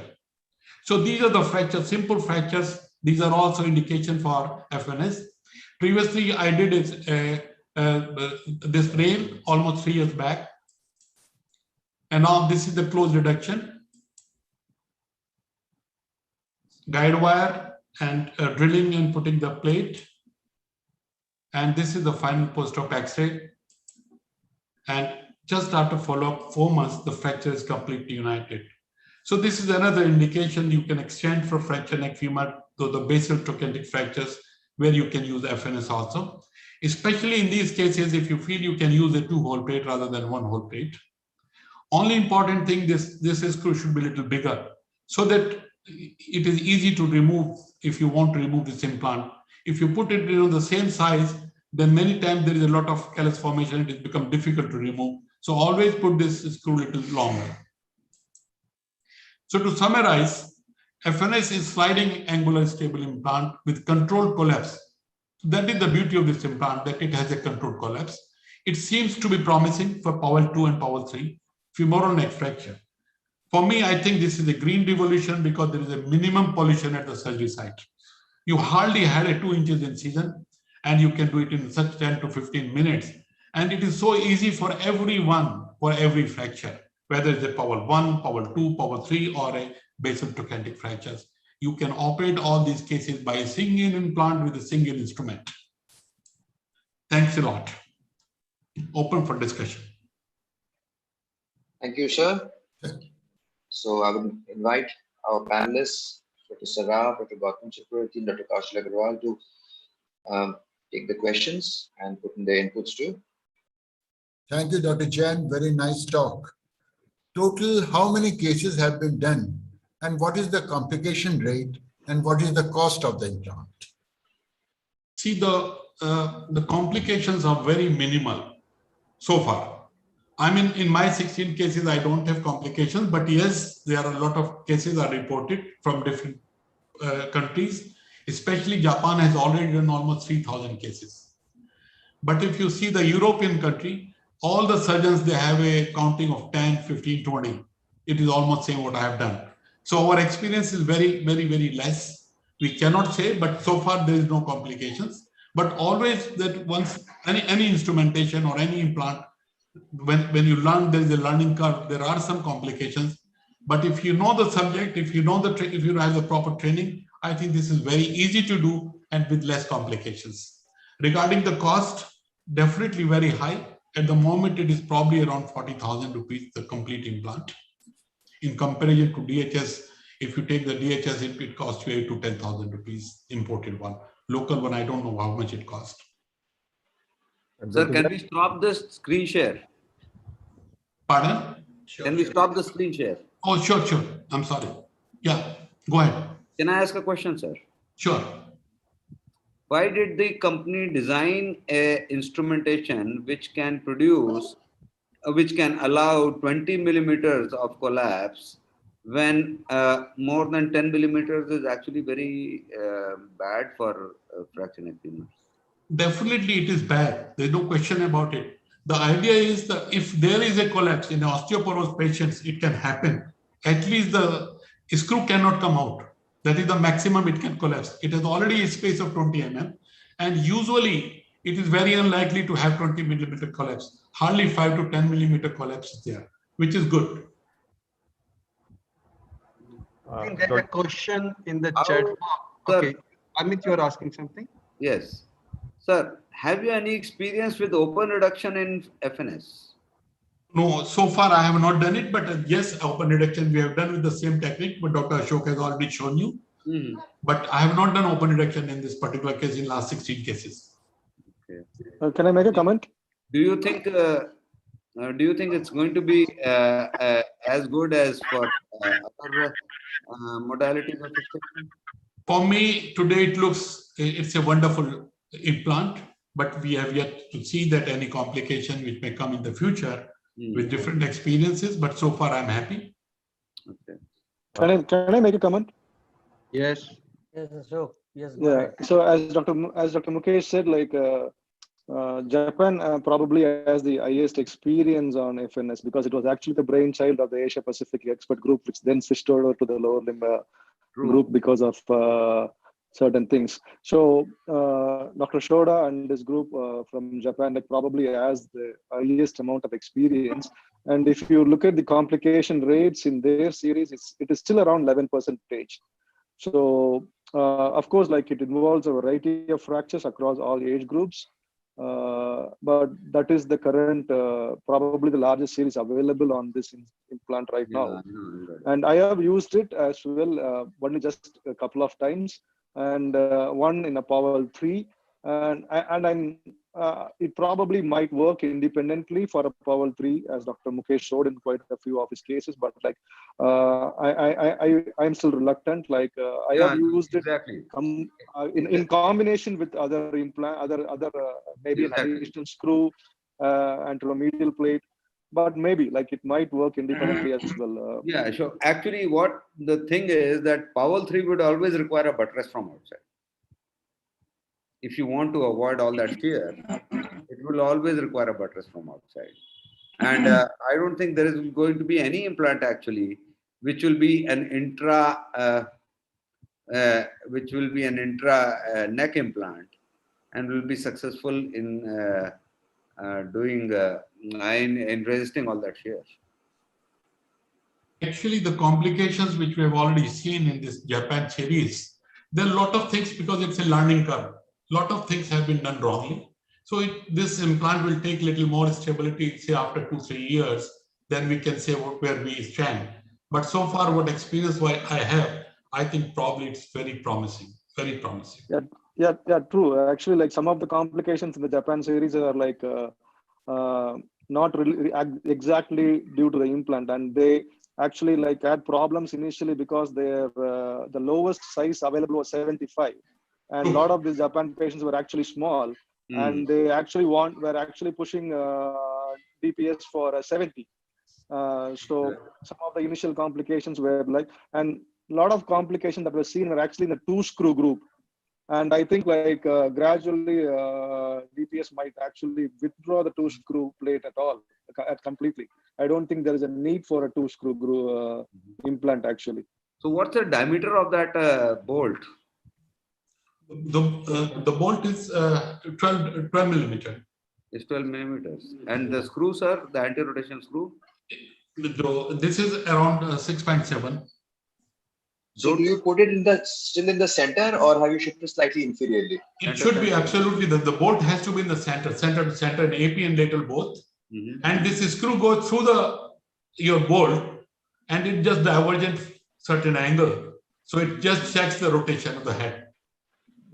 The beauty of this FNS is that once you are putting in that anti-rotation screw and compressing it, you get beautiful compression, which is uniform and proper in direction.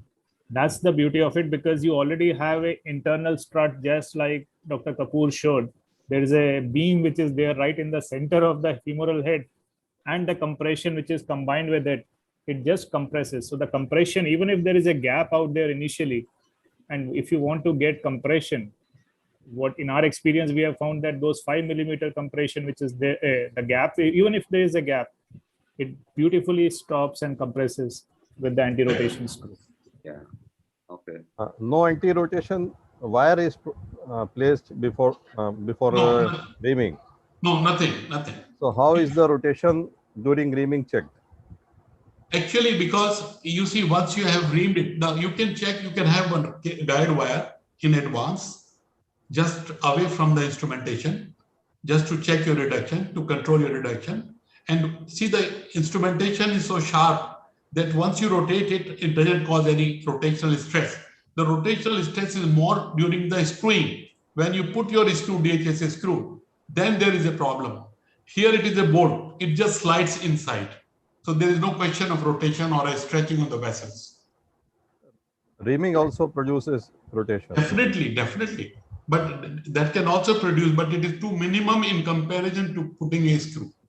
Sir, reamer और bolt size के बीच में difference क्या है diameter में? There is no difference. It is same one. It just slides inside. You can just put the bolt and it goes in. You don't need a hammer. The bolt is not non-threaded. It's not. It's a very smooth. It's a smooth bolt. It's a shaft. It's a shaft sort of You will call it a shaft. And it has got a groove on each one side so that it does not rotate or anything. It will just slide into it in a proper manner. The groove on the opposite sides, which is there. You cannot be wrong. You cannot. Every Yes, time it goes. exactly. It will go only in one particular In plane one that it particular will plane. inside that barrel. But Trika Sahab, इसमें एक ही गड़बड़ है. Why did there is so much loud collapse. So that is there, but no, as sir has said that it is not intended to bring out collapse. It is only that if it happens, it has got an additive measure which can prevent further surgeries by not allowing the lag screw to protrude out. You know, Dr. Vivek, what I think is that this implant is going to be slightly incompatible with open reductions and anything which is applied to the neck from the outside. Not really, actually. You can use it in open reductions. I don't think it matters. The DHS is 12. Sorry. Yeah. Yeah, sorry. And why it allows some collapses, like the previous systems that are relied on absolute no collapse, like the locking systems, had failed terribly. So if you look at all the current angle stable systems, do allow some element of compression. Yeah. So, but only when you are doing surgery, Ashok. What? Only when you are doing surgery. They don't allow all these systems. Like, for example, even if you do a DHS with a fully threaded lag screw, what you are doing? You are actually compressing on the table, and then you are not allowing any further compression. Is that right? That is the principle. I agree with you. I agree with you, but then your reduction has to be absolutely. That is why you do pinpoint all the time. That is why you need to do an open reduction. Yeah. Whatever you do, like open or closed, open or closed. And I don't think it's practically. I think the device has to be a less. If it had to be forgiving, then it has to have allow an element of collapse. Otherwise, it might be too rigid. I don't think I think that is the experience with previous locked systems for femoral neck fractures. I think the fracture also has to be taken into account. What I think that we need to get more literature on the subject before we can actually have it's a divergence. We have to wait. Does the divergence of the two, the bolt and the compression screw, collapse? Does it? Yeah. Yes, it does. For allowing compression, sliding back of the bolt, there should be some adequate or minimum length of the barrel. In a DHS, what we see that a longer barrel is needed for a longer screw. But in this case, the shaft is having a hold of just few millimeters for sliding. Will that prevent sliding? Will that fail? Any experience? I don't think that. See, the only collapse is when there is osteoporosis, severe osteoporosis. And for that, they have given a 20 millimeter collapse. We don't want any collapse, but it can happen. So that's why there is a space that it doesn't come out and it can collapse up to 20 millimeter. If there is a collapse of 20 millimeter, definitely the offset is going to be disturbed. There's no doubt about it. But what I have seen in last 16 cases, there is not any collapse even in the osteoporosis patients. We are lucky. I have shown you a patient of 85 years old with a impacted fracture. There's not any collapse in that, but it can happen. There's no doubt about it. The series is too small. Very small, very small. It is nothing. And second, all said and done, with so many different methods in our hand, that means there is no single method which can take care of all the conditions. Exactly. If we go to the history, starting from the days of Whitman's plaster to this day, we have not yet reached any conclusion. We are still searching. And by God's grace, tomorrow we will find another method which will take care of all these problems. It's just one question. How does the bolt lock exactly? See, the bolt is a bolt. See, there are two components. The one is the shaft. Shaft has through the shaft, the screw goes, it locks into the bolt. The screw, it locks into the bolt. So now these two things become one component. Okay? And this screw is in a divergent fashion. Okay? So once it is in a divergent fashion, it checks your rotation also. All Which right. you are working with the derotation screw in the DHS. This screw is doing the same anti-rotation function. The good part of it is that it is one component. If there is any collapse or if there is any problem, it comes together. It's not that the one screw is working differently, DHS screw is working differently.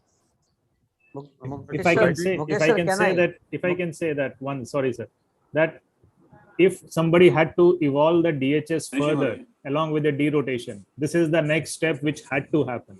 If you see that whatever complications I enumerated, which is the different things for the DHS, the bigger thing, all of that has been taken care in an FNS to ensure that all those problems are avoided as much as possible in the present day world. See, it is any, yeah. Sir, what I think the sequence of fixation should be particular in this, that first you have to put the shaft, then you have to put the screw, distal screw, and then you have to put the compression screw. Yes. Is it correct? Yeah. See, previously the sequence was different. Previously we were putting the shaft first, and then we were putting anti-rotation screw, and then we were putting the angular stable screw into the shaft. That is lock screw. But now it has been changed. You put the shaft first and then put the lock screw, because you want to make the plate parallel to the shaft. So many times it rotates anteriorly or posteriorly. So to check that, you just put your lock screw into the shaft, that it is in the right position, and then you put the anti-rotation screw.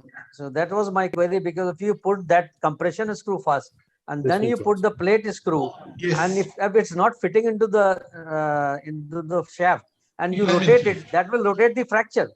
It has been changed. That will change the fracture geometry. So you have, that screw has to be put last. So if you see the brochure also, it has changed. So Dr. This thing is a point which everybody needs to note, because this might lead to some of the learning curve complications which can happen. Somehow we started with putting locking screw first. When I read the brochure, then it was different. But I was very comfortable to putting the lock screw first and put the anti-rotation screw later on.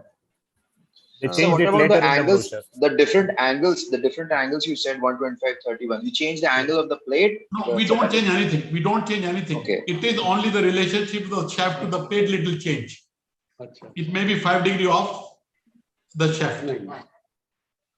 Okay. So how to do that? You have you put your, you just put it at 130 degree. You just put it at 130 degree. You don't bother for the shaft. You don't bother for the plate to the shaft. That will be a little bit changed. Because you are putting a lock screw, so that doesn't matter. Doesn't matter. Okay. One more question comes to the mind, that when the locking derotation screw is fixed in the shaft, it will become an oblong construct. So oblong construct sliding in the round barrel, how can it be possible? Actually, this is the beauty of the Swiss instrumentation and the implants. Once you will see the implant, you will appreciate that how it is fixed inside. And once it is magic. It's just a magic. You cannot. Yes, all right. Then once there is collapse, which is being permitted, the diameter be increased, because it is not a barrel is not parallel. It is just divergent barrel. True. How will it accommodate in that round barrel? That also. So there is a space. Both the things once locked, they move simultaneously, laterally. So there is a play in the. There is a place to move. Place to move. Okay. And I think, sir, you are having that locking bolt distally. You are not flashing the plate directly to the bone. It's not compressed. So there is so it's just in line. So the collapse will happen, because it's not produce any stress between that bolt and the barrel, because there is no pressure on that plate and screw. See, whenever a new implant comes, there are always queries, there are always questions, dissatisfaction, satisfaction.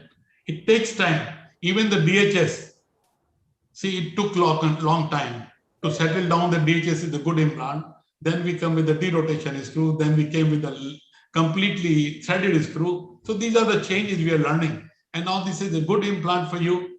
Just try it, experience it, and add it to your armamentarium. It's a thing. Just one more question. Is there a tip apex distance concept applicable here? Yes. Yeah, definitely, because we are putting center to center, so it is always. We have an eccentric screw and we have a bolt. So how do we, from where do we measure? No, the bolt, see, it is automatically the bolt and the screw are the same size. Okay. If you are putting a bolt of 80 millimeter, your screw is automatically 80 millimeter. Only thing is that it is divergent. That's all. And it has a capacity of collapse also. If you want to use a longer screw for more divergence, there is a collapsing technique, which I'm not going to go details.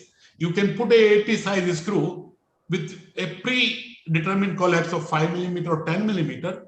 In that situation, then you can put a more divergent screws, anti-rotation screws. That is possible for especially the osteoporosis bones, where you feel there is a lot of osteoporosis, yes, and you want a divergent angle a little more. That is quite possible by the collapsing technique. Right. Pre-collapsing technique, we call it. all right.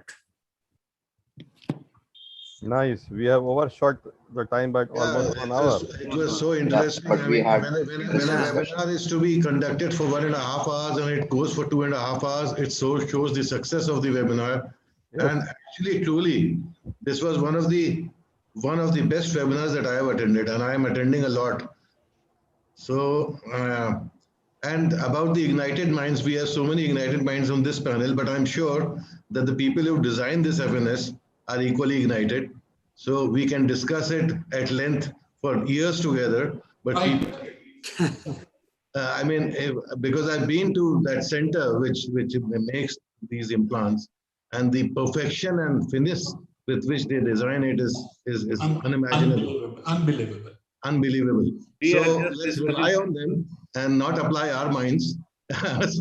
See, just believe a single implant with a single instrumentation, nothing else. You don't have a big tray, you just have a small tray, take 10 minutes and do it. No, sir. It's beautiful.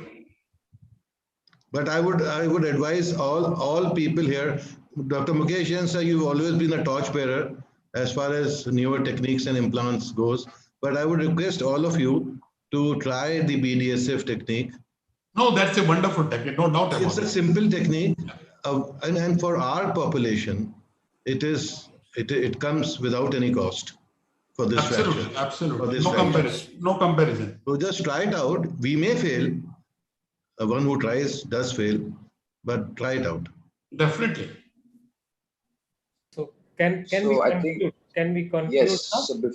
So before we conclude, a few short words from our seniors. Goel sir, I just saw him appear. Sir, few words from your bag of experience. Yeah, I have been listening all through, though my video was off for some time because of some patient's problem. But it has been very illuminating seminar. It's a webinar. The only thing it was short the time, 2.5 hours. It should have been in 2 parts, I think. But, That's why I requested 20 minutes. But newer techniques, yes, of course. What Mukesh has told, this technique or FNS, that looks beautiful, and BDSF also, what you said. And all of us must try these things, and then only we will be able to come up with a new good solution. Thank you. Because we all know whatever we have been doing, the complications have been there, so we have to have something good. Thank you, sir. A few words from Ashish Kumar sir. Ashish sir, you've been just listening. So a few inputs from your end. That's the same thing that I was listening all together, but it was so good, and I hardly had any question which was left to be asked. So if we can divide in 2 parts, one can be the FNS, the rest other can be. So it was very nice and very good, and congratulate you and the Varanasi Club for this. Thank you very much. Thank you, sir. Few words from Dr. Kanraj, our club secretary. I must thank everyone. I mean, it has been a wonderful session, and there was so much to learn, to imbibe, and we look forward. And I think our association would give out special prizes to all the surgeons who start doing all these various techniques to encourage everybody to come up with exercises and surgeries like this. So in the next future, whenever we have meetings, we will make sure someone or the other comes up with such cases and adopts these techniques. So it has been a wonderful session for all of us. Thank you so much. Thank you. And finally, I would like to pass on the mic to Rakesh sir, our club president, for the vote of thanks and the concluding remarks. Rakesh sir. Yeah, Unmesh, thank you so much. I hope you can hear me. It's been a wonderful time seeing the salvage of the neck fracture of the head in the neck fracture situation. And I think you must conduct a couple of workshops on the technique of some of these techniques, and we go deep into them. And I think as we are running short of time, the viewer takes all the pleasure to congratulate all the speakers, Dr. Amit Rastogi, Dr. Vivek Trikha, Dr. Ashok Gavaskar, and Dr. Arun Kapoor and Dr. Mukesh Jain to share their experiences with their presentations. We thank the President of the UPOA, Dr. Sanjay Dhawan, who chaired the session, President-elect Dr. Ashish Kumar, and our Dynamic Secretary of the UPOA, Dr. Anup Agarwal. The special thanks goes to our panelists, Dr. S.K. Sarwaf, Dr. Gautam Chakravarti, and Dr. Kaushal Agarwal.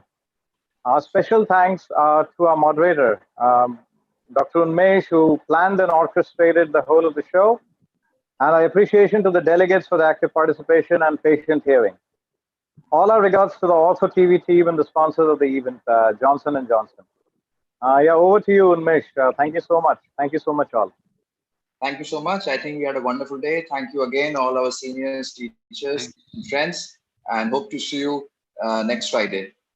I think Okay, good night. he had Thank you. Good night. It's wonderful. Wonderful. Thank you.